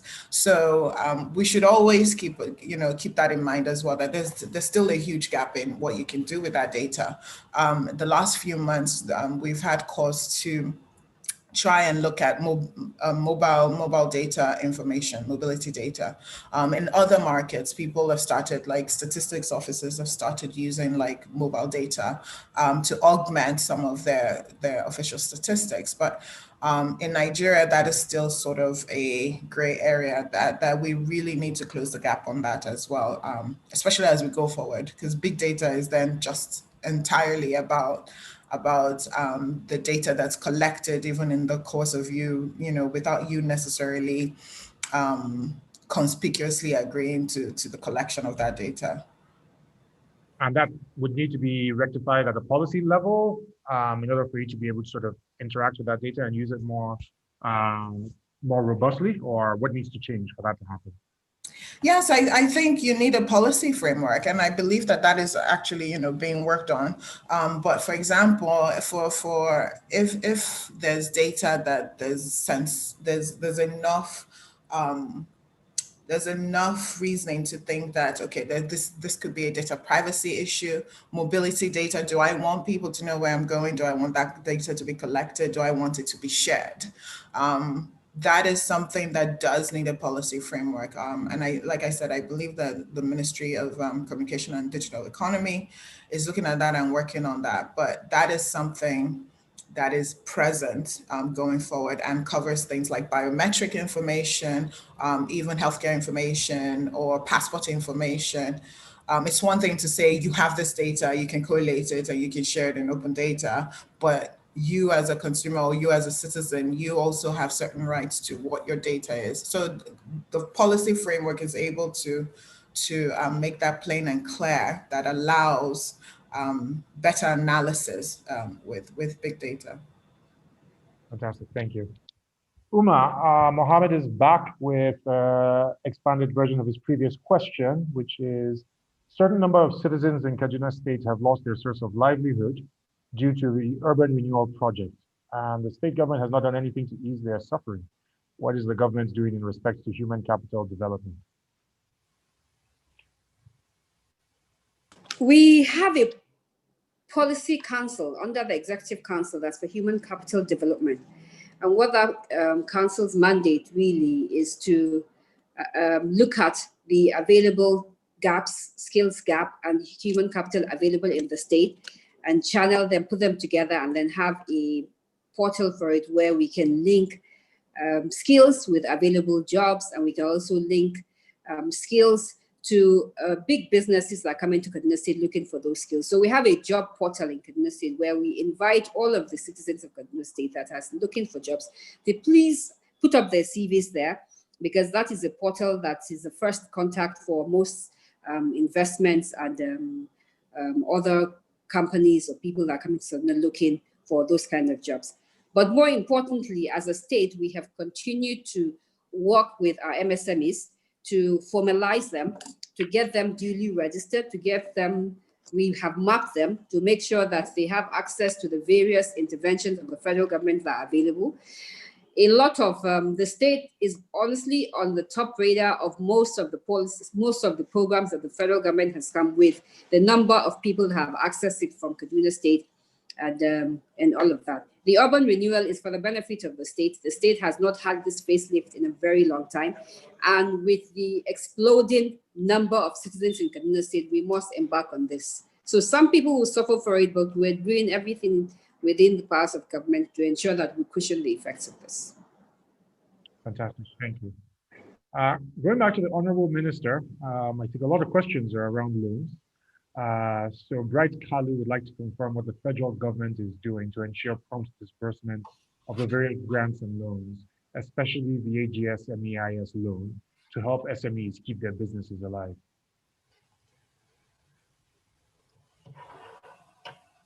Yeah, well, we are working on the various loan facilities.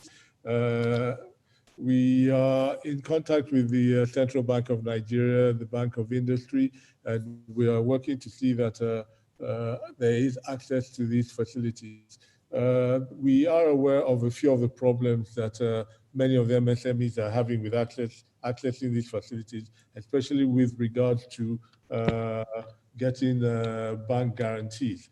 And we are in discussions with the Central Bank with a view to see what can be done to make access to these funds easier for these MSMEs. So we are working with the Central Bank to try to see to it that MSMEs have easier access to the funding. Let me stay with you, sir. I have another question around policies to encourage Nigerian businesses to scale through exportation. So how can we take advantage of the African Free Trade Zone, the FCFTA? What are the opportunities for entrepreneurs in order to sort of scale their businesses through exportation?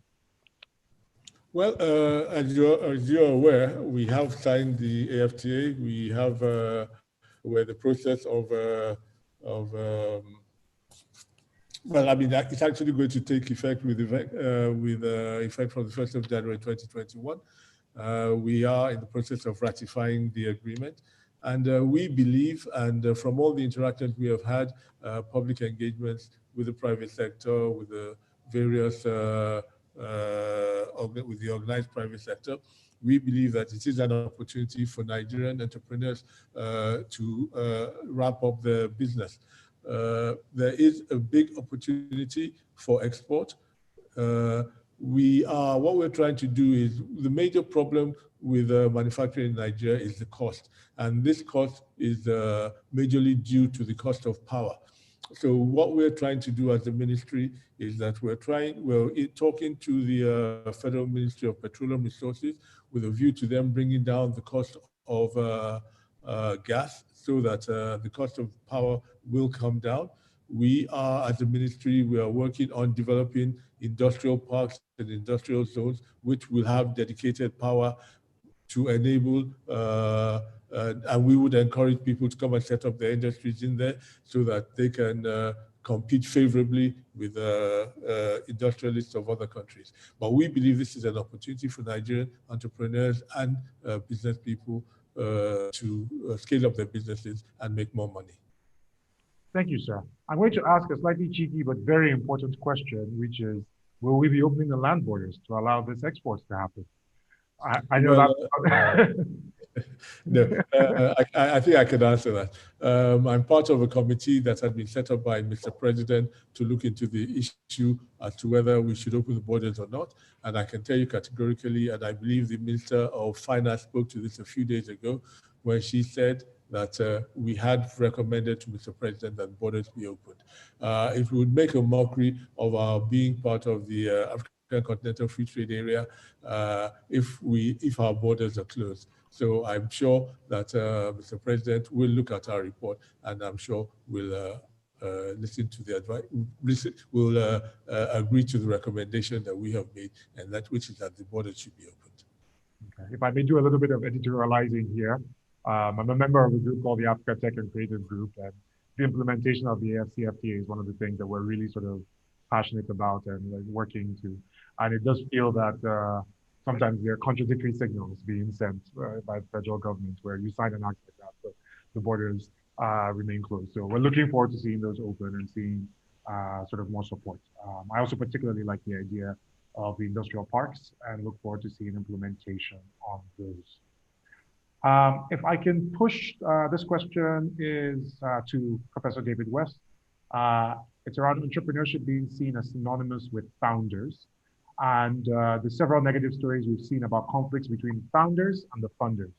And so how do we ensure that founders understand the role of funders, investors, and that founder will report to the board, be accountable to key stakeholders? I think it's a broad corporate governance question. Professor David West. Okay, thanks, Tommy. I think that the role of founders and funders is critical, and we need to emphasize the role of corporate governance. But I think one thing we need to think about also when we're thinking about entrepreneurship is exits, which we don't really talk about in this landscape. Entrepreneurs. We do. Sorry? We do. Well, some of you do, but again, then it's not common to talk about exits in that sense, and that's where conflicts start to come in. So when you're bringing in third-party financing, it's not debt, it's equity financing, and they will want a way out. So it's also about understanding the dynamics of entrepreneurial finance. And like I said, capital is mobile. There's no emotional attachment to your business. So we have to also realize that business fundamentals have to work and have to work according to the timelines and the milestones that have been set. We need to ensure that there's proper corporate governance and there's proper communication around the state of the business and different challenges in the business. And then we also, as entrepreneurs, need to have an exit plan. Is this a job for life, or is it an opportunity that should outlive us in that sense? So it's multiple dimensions, but first of all, we need to think about, and especially in the tech sector, it's not about building a product, it's about building a business. And the differences that you go into building a product and building a business are totally different. So how do we build resilience around our tech businesses and our businesses in general? Because that's what's going to make them thrive in an African environment or even in a Nigerian environment as well. Thank you. Fantastic. Thank you. I should note that this is a key area of focus for Tech Cabal, and so we do cover sort of the interaction between founders and investors in quite a bit of detail, including exits and other consideration. I'm going to go back to the Honorable Minister and ask him about, this again comes to sort of the Africa Free Trade Act. You know, what are the policies to protect Nigerian businesses locally from cheap imports and sort of to encourage exports at a competitive level? I think there are a lot of concerns about that with the Free Trade Act. So if you could speak to that, sir. Yeah, basically what there is this agreement by all the countries who are signatories to the agreement that there are rules of origin. So the rules are such that Africa will not allow itself to be used as a dumping ground. There are certain percentages of how much a product must have been manufactured in the country of origin for it to be accepted as having been manufactured in that country. So it will be difficult for countries like China and other countries outside of Africa to bring their products for repackaging within the African region. So all these are the things that we have been looking at and that we've been working on to make sure that there is a level playing field for all goods that are manufactured within the African region. Fantastic. Thank you, sir. If Duaka has a question that I think Lola should speak to. So we have 99.5% of our businesses as MSMEs. How do we measure and monitor the migration from micro to small, then medium, and finally large corporations, so we can see the impact of policy, funding, and employment? Ifeanyi also has a second question, which is, can we shift from measuring our economic performance by GDP to employment growth? Lola, I'm sure you can change that policy by yourself. But yes, so how do we measure migration from micro to small, medium, and finally large corporates? And then this change in the way we measure economic performance.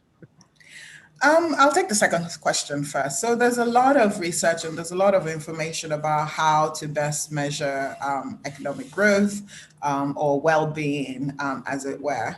And there's no real general consensus of what the next way forward is. I think there's a general understanding that measuring by GDP is just one way, and it leaves out a lot of things that contribute to general economic growth, right? So that's where we are, is that there's a consensus on that. But what is that, say, one ticket that's going to then measure everything else? I think that's a larger challenge. You can always still look at, some of the other indicators that exist, and people usually look at them, like economists usually look at those different indicators together to get an idea of how an economy is doing. So you can always still look at employment alongside inflation. You can look at GDP alongside consumer prices and things like that. So for now, I think I don't foresee that we're going to make any large jumps to another system. And to be honest, I think we need to challenge ourselves to even think larger than that. I'm not sure that it's worth it to look for one silver bullet to measure these things. So I hope that's an answer that satisfies your question. And also, actually, before I move on from that, we calculate our GDP using like international best practices and international guidelines. And we do that so that we're able to measure growth amongst countries and amongst like subnational governments and things like that. So there is a need for standardization, but I think also we should challenge ourselves to use these different indicators to paint a picture, as opposed to still looking for one silver bullet that'll tell you everything you ever need to know. Usually they lack a lot of things that you would want. So the second question was about being able to track, shall we say, how micro businesses move to GDP. And that's a great question. I mean, we do the Sweden survey that we do. It's every 3 years per our agreement. And we're able to sort of just look at absolute numbers, what percentage were micro businesses this year versus for example, in 2013 versus in 2017. But I have to highlight that it's not a panel survey. So it's not a tracking survey. We're not going to the same businesses and saying, okay, you were a micro business 3 years ago, so what are you now, So there's space and scope for that in terms of a panel study. And maybe that's something we will look forward to add into the Sweden survey. I will use this opportunity, though, to talk about the business census that NBS is currently embarking on. We're very excited about it, and I thought, Tomiwa, you were going to ask me about this. We're really excited about it, and we're ready to talk about it. Bring it up. Let's hear about it. So NBS is currently embarking on a national business census survey, and essentially it's nationwide, and we're looking, like it says, it's a census, so we're looking to actually count how many businesses exist, what the nature of their business is. This census is supposed to be done, I think, maximum every 10 years, between 5 and 10 years, but we haven't done one in, I think, over 20 something years. So this is a great sort of like baseline framework to understand what the entrepreneurial landscape is, or what the enterprise landscape is in Nigeria. And we're not starting with any sort of like base or framework. So these are individuals, enumerators that are going literally by streets, by local government, by state. So we're hoping to capture a good idea of what businesses exist in Nigeria, what the nature of their business is, how many people are employed in that business. And that once we have that, baseline framework, then we're also able to say, select from that and track some of those businesses over time. And we should be able to measure really the progress of that. The last point I want to say also is that you shouldn't assume that every micro business wants to progress into an SME. So the fact that micro entrepreneurs haven't progressed to an SME is not really an indicator of how well or how not well that the economy is or the opportunities are, because there are many, many micro entrepreneurs who are not intending to grow into SMEs or into large businesses. So we have to be really careful if we do track businesses that we're not using that information that way. They're just absolute numbers or they're just data points, but they're not necessarily like evidence of whether businesses are doing better or not. Fantastic. Thank you, Lola. I have a question for Professor Stam, and it's from Mohammed Fayaz Khan, which is, does the primary data for stakeholders play a role in influencing individual elements, whether that's culture, network, leadership, formal institutions, talent, or finance, in developing an entrepreneurial system in developed and developing nations? Professor Stam? Yeah, perhaps I might go back to the previous question as well. So what we are currently doing in the Netherlands is to map the landscape of startups and also look to what degree do startups grow into scale-ups and to what degree scale-ups grow to unicorns. So really to find out the mobility within the business population, because just having a large number of startups or new firms in itself is a necessary step, but not sufficient. So you need to think about the next steps and also trace this over time to see how this mobility is enabled or constrained by the ecosystem. So that's also an answer to the previous question. To this question, I think some elements can be easily measured with secondary data, for example, finance or physical infrastructure. There's quite a lot of data available on that. So you don't need to, let's say, bother individual people with all kinds of surveys to get information on that.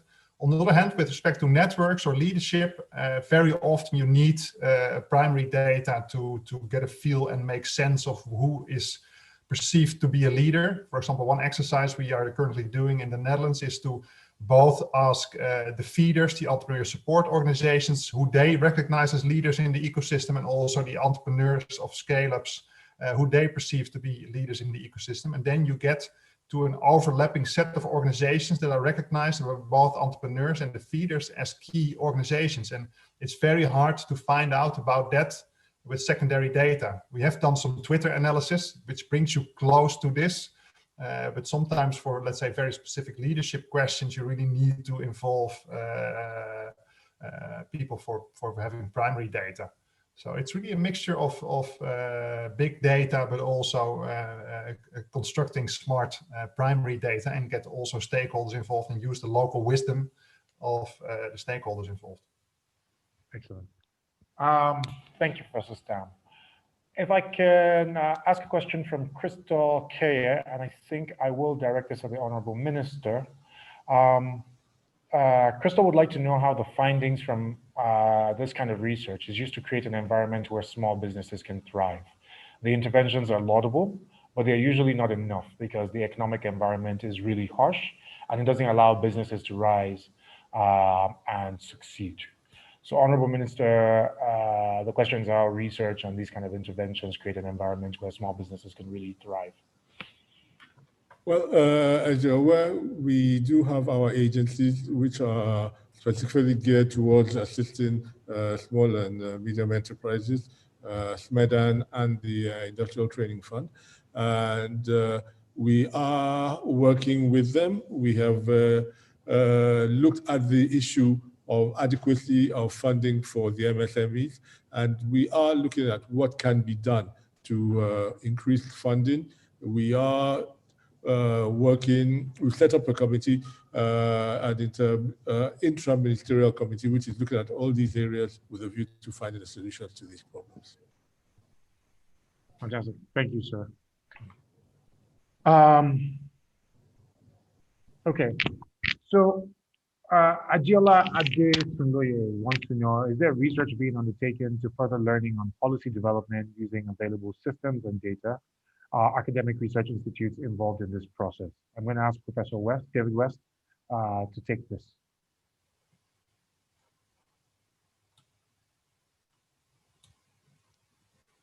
Professor West. Okay, actually, let me ask Professor Stam. Okay. Yeah. Yes, there have been efforts to do this, for example, by the Kaufman Foundation, but that is very much US based, to a little less degree by the OECD, but that's more focused on, let's say, the richer countries and the World Bank.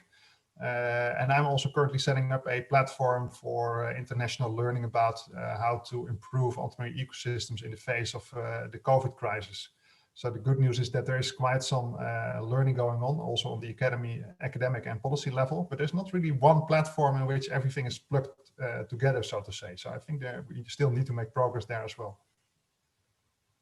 Fantastic, thank you. And so we do need to pull this to a close. I think we're coming to the end of the time that we have for these questions, but let me see if I can ask one more question here, which is from Yemisi Obe. And I'm going to direct this last question, I think, to the Honorable Minister, which is around the multiple touch points and high fees charged by government agencies, whether that's NAFDAC or other agencies, make the cost of doing business high and also cause barriers to entry for small businesses. What is the government doing to ensure a lasting solution to these issues? I'm sure you're all aware that government is addressing these issues. In fact, the ones that she mentioned are not even the major ones. Well, the major concerns are multiple taxation and things like that.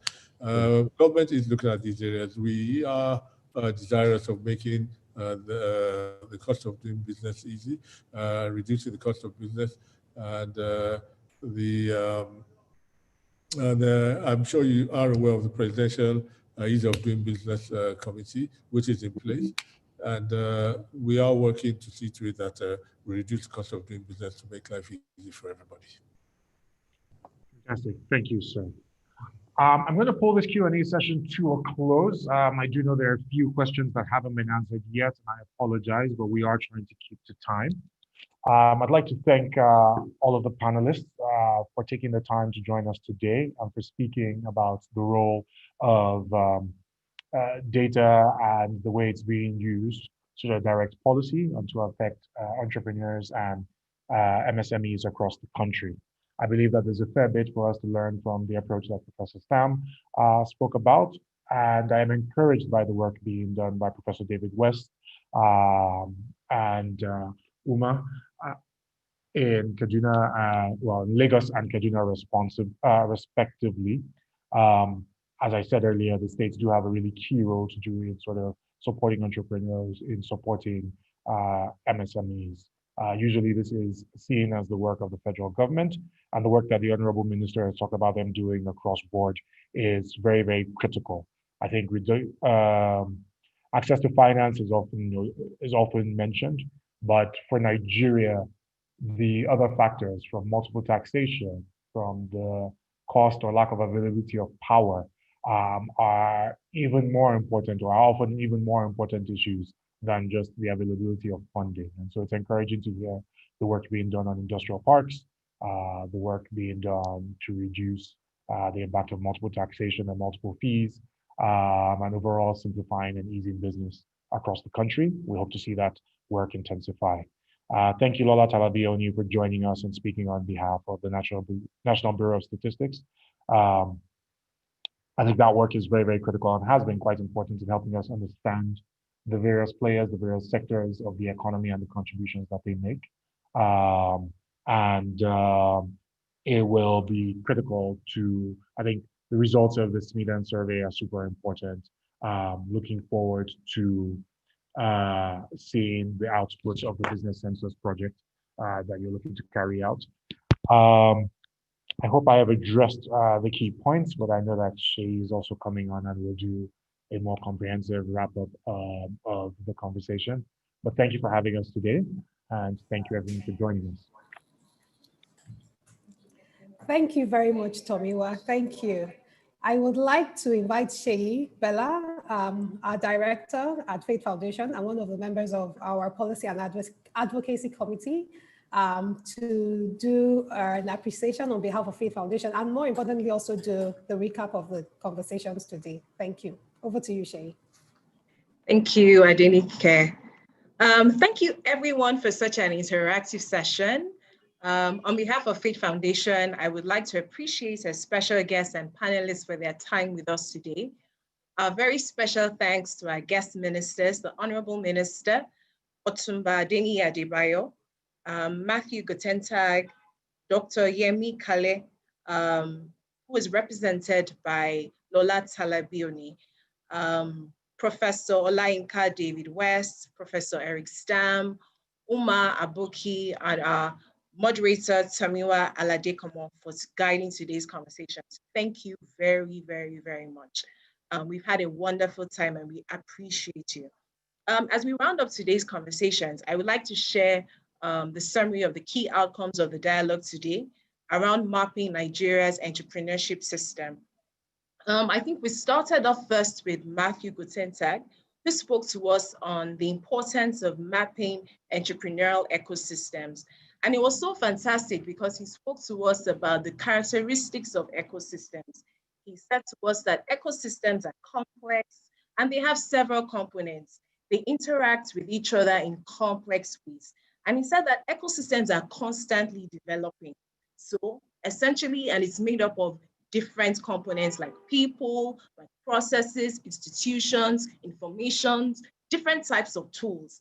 But he said that, that we need to have mapping and that a map itself is really a snapshot or a model. So it's basically also changing as well, because as the ecosystems are changing, your map is just basically giving you a snapshot of what your business environment is like. So your map is telling you about your new actors, your new policies, whatever it is that you have in your business environment. It basically just provides that information. It zooms in to provide you the most accurate information. Now, and he has said to us that mapping is not like all perfect, but at the end of the day, the reality of it is that it can capture critical actions, critical actors, critical conditions and information that if used properly can be very, very helpful. I think he explained to us as well the importance of mapping ecosystems. And I think we've all learned that one important thing is that mapping ensures that we are provided with a shared understanding of the context in which interventions can be carried out. So for instance, it helps provide what are the gaps in the ecosystem? How can I maximize my product or my service? What are the strengths? What are the dynamics of the business environment? Is my program or my product relying on assumptions that are not true or outdated? And even for our international investors, what does it do for them? It provides a snapshot of what is actually happening in the local market. In addition, he also explained to us that with mapping our ecosystems, we can realize that we will be able to we can easily connect relevant players in an ecosystem. And so people may necessarily be working on the same issues, but they may not have a forum to be able to interact with each other. And that's what mapping does. It puts people together to be able to interact. It also helps to avoid duplication of efforts and inefficiencies. So even though we're not saying don't compete, but at the end of the day, when people understand their market, they're able to prioritize and they're able to determine what should be done at what particular time.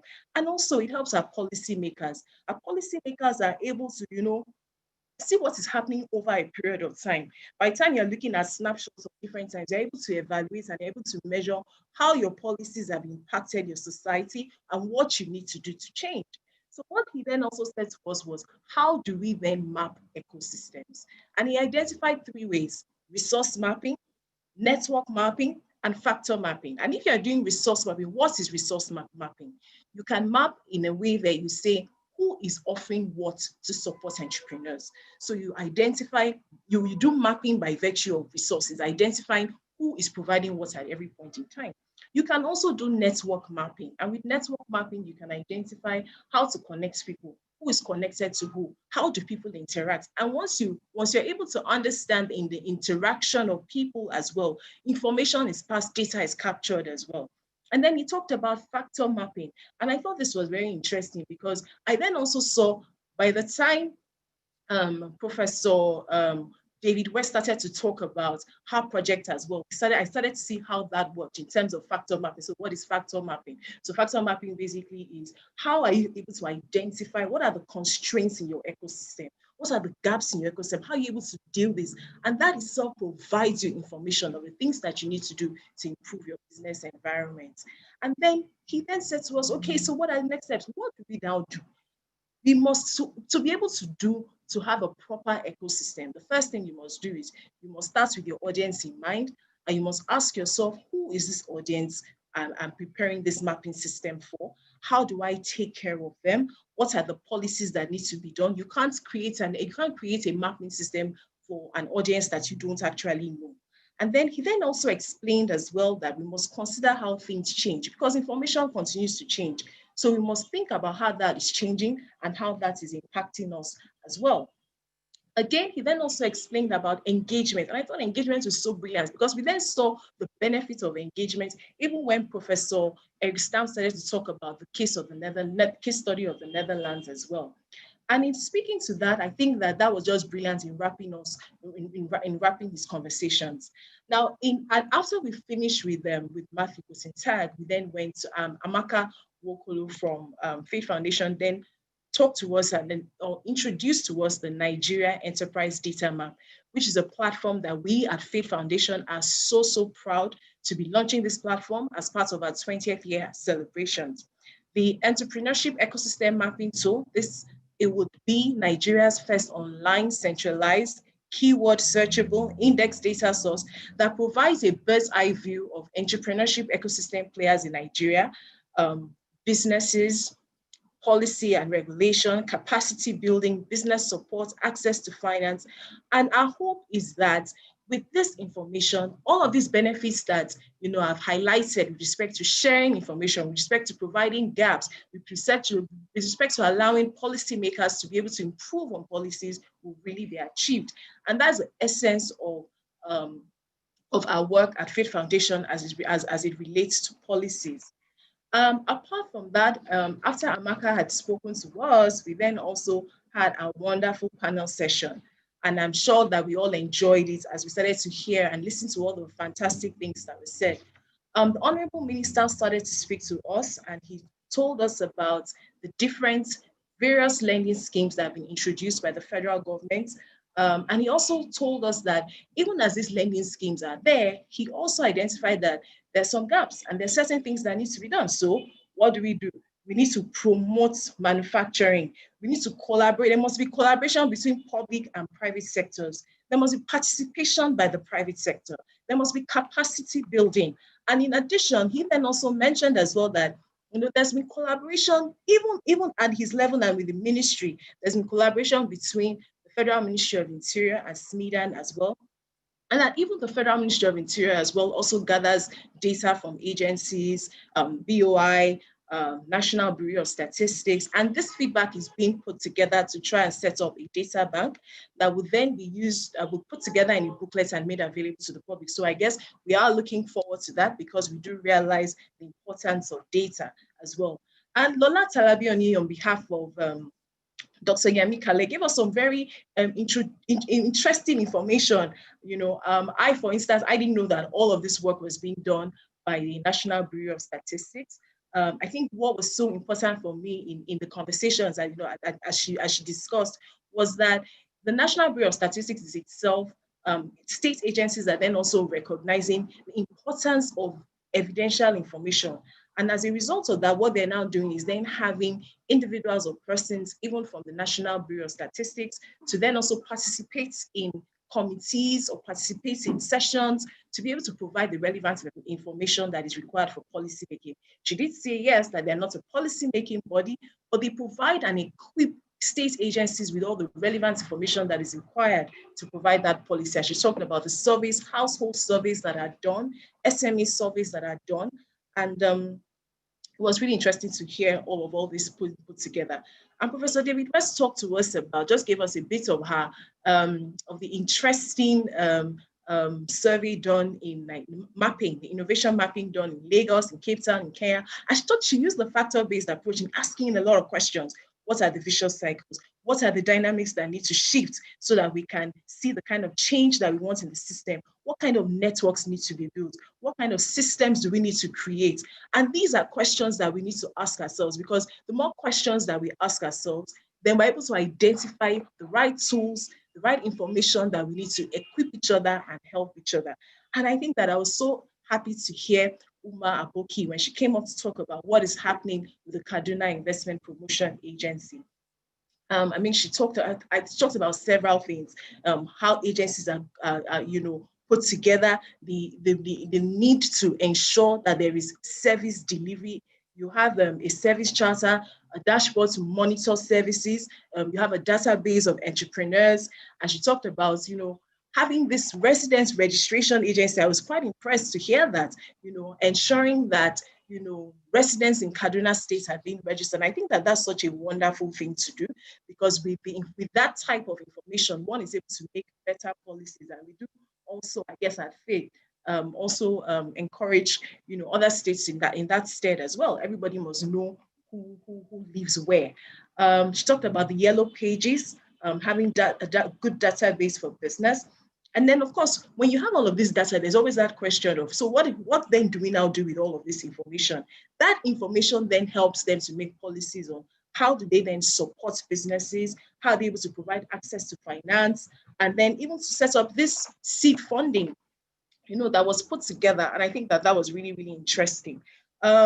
Professor Eric Stam spoke to us about using the Netherlands as a case study. And I liked how he described it when he said, it's a continuous collective learning process. It's about designing policies, about putting together policy implementation. And he said, most important thing is you must get the diagnosis right. And in order to be able to do that, you need to look at comparable benchmarks. I liked the benchmarks that he identified. He talked about infrastructure, culture, talent, finance, leadership, networks, knowledge, and putting all of these, using these as benchmarks to then look at different regions in Netherlands. So, okay, one particular region, maybe the infrastructure is better than the other. In another, is leadership that's the problem. In another, it's talent, it's and I can't even imagine if we're able to do this in Nigeria as well, to identify, okay, how do we then help each other in different states, in different communities? What are the gaps? And then he now said, I think what was so interesting as well in the conversation was that policymakers now need to engage this data. So it's not enough to then say, okay, we know what state or what region or what province is doing better than the other. What then do we do? And someone asked a very brilliant question that made him, talk to the specifics. So, for instance, he then said, look, in the case studies or the research that was done, they identified that there was a particular area that had weak elements. Finance, in services, and in leadership. And what they then were able to do was to say, well, with that kind of data, ordinarily, one would just say, oh, maybe they need access to finance. But they then engaged in a dialogue session with stakeholders. And in engaging in that dialogue session, it wasn't just about providing access to finance. It was also then understanding that there needed to be investment readiness also needed to be done. So trainings and all of that needed to be put in place. So I know I've been talking, and I'm sure that you can see how even I have just been so excited about all that has been said today. And what about the brilliant questions that came up during the panel sessions? So I'm definitely sure that everyone who has participated in this, has really, really, really had a good time. The conversations have no doubt been very, very rich. And I'm hoping that it has stirred what we want at Faith, which is get everybody talking and get everybody doing, get everybody to realize that things need to be done, great policies need to be made, and how do we work with each other and how do we interact? In rounding up, I would like to specially recognize and appreciate Ford Foundation for the support, for the grants given to us, and for supporting our ecosystem mapping research and policy work this year.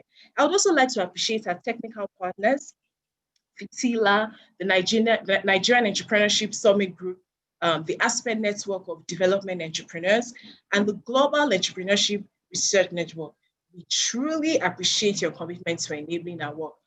Thank you once again, everyone. I will now hand you over to Adenike. Thank you very much. Okay, that was an excellent recap. I wish that we had voice and we could, if I clap now, everybody will do that. But thank you very much. Thank you very much, Shay, for really summarizing the key contributions and focus themes from all our guest speakers. Thank you very much. And I'll just be rounding up because Shay has done all the work. Thank you once again, everyone. Thank you to our special guest. Thank you to the Honorable Minister. We know Matt has gone because he needed to go back to sleep. Thank you, Eric. Thank you, Professor Yinka. Thank you, Umar. Thank you, Tomiwa, for the excellent moderation. Our research work continues, and a lot of the feedback we also are learning on this journey and also on this process. And we will be sharing the updates that we'll do to our platform that was presented by Amaka, and we'll be sharing it across in terms of these conversations. I acknowledge that there are quite a lot of people across the ecosystem who joined our conversations, from NASME, ASBON, NASI, TechnoServe, Nexon, EDC, GBF, ACT Foundation, WISER, MSME Africa, StressAt, and different, even from about 3 or 4 of the chambers of commerce and industries, LSCTF. So many people who are doing different things, private, public, and development sector, who are also part of the conversations. We appreciate you. We appreciate your insights. We appreciate your questions and engaging with us. And we look forward to next year when we'll have another policy dialogue conversation. We will be sharing the summary of these conversations with you on our mailing list.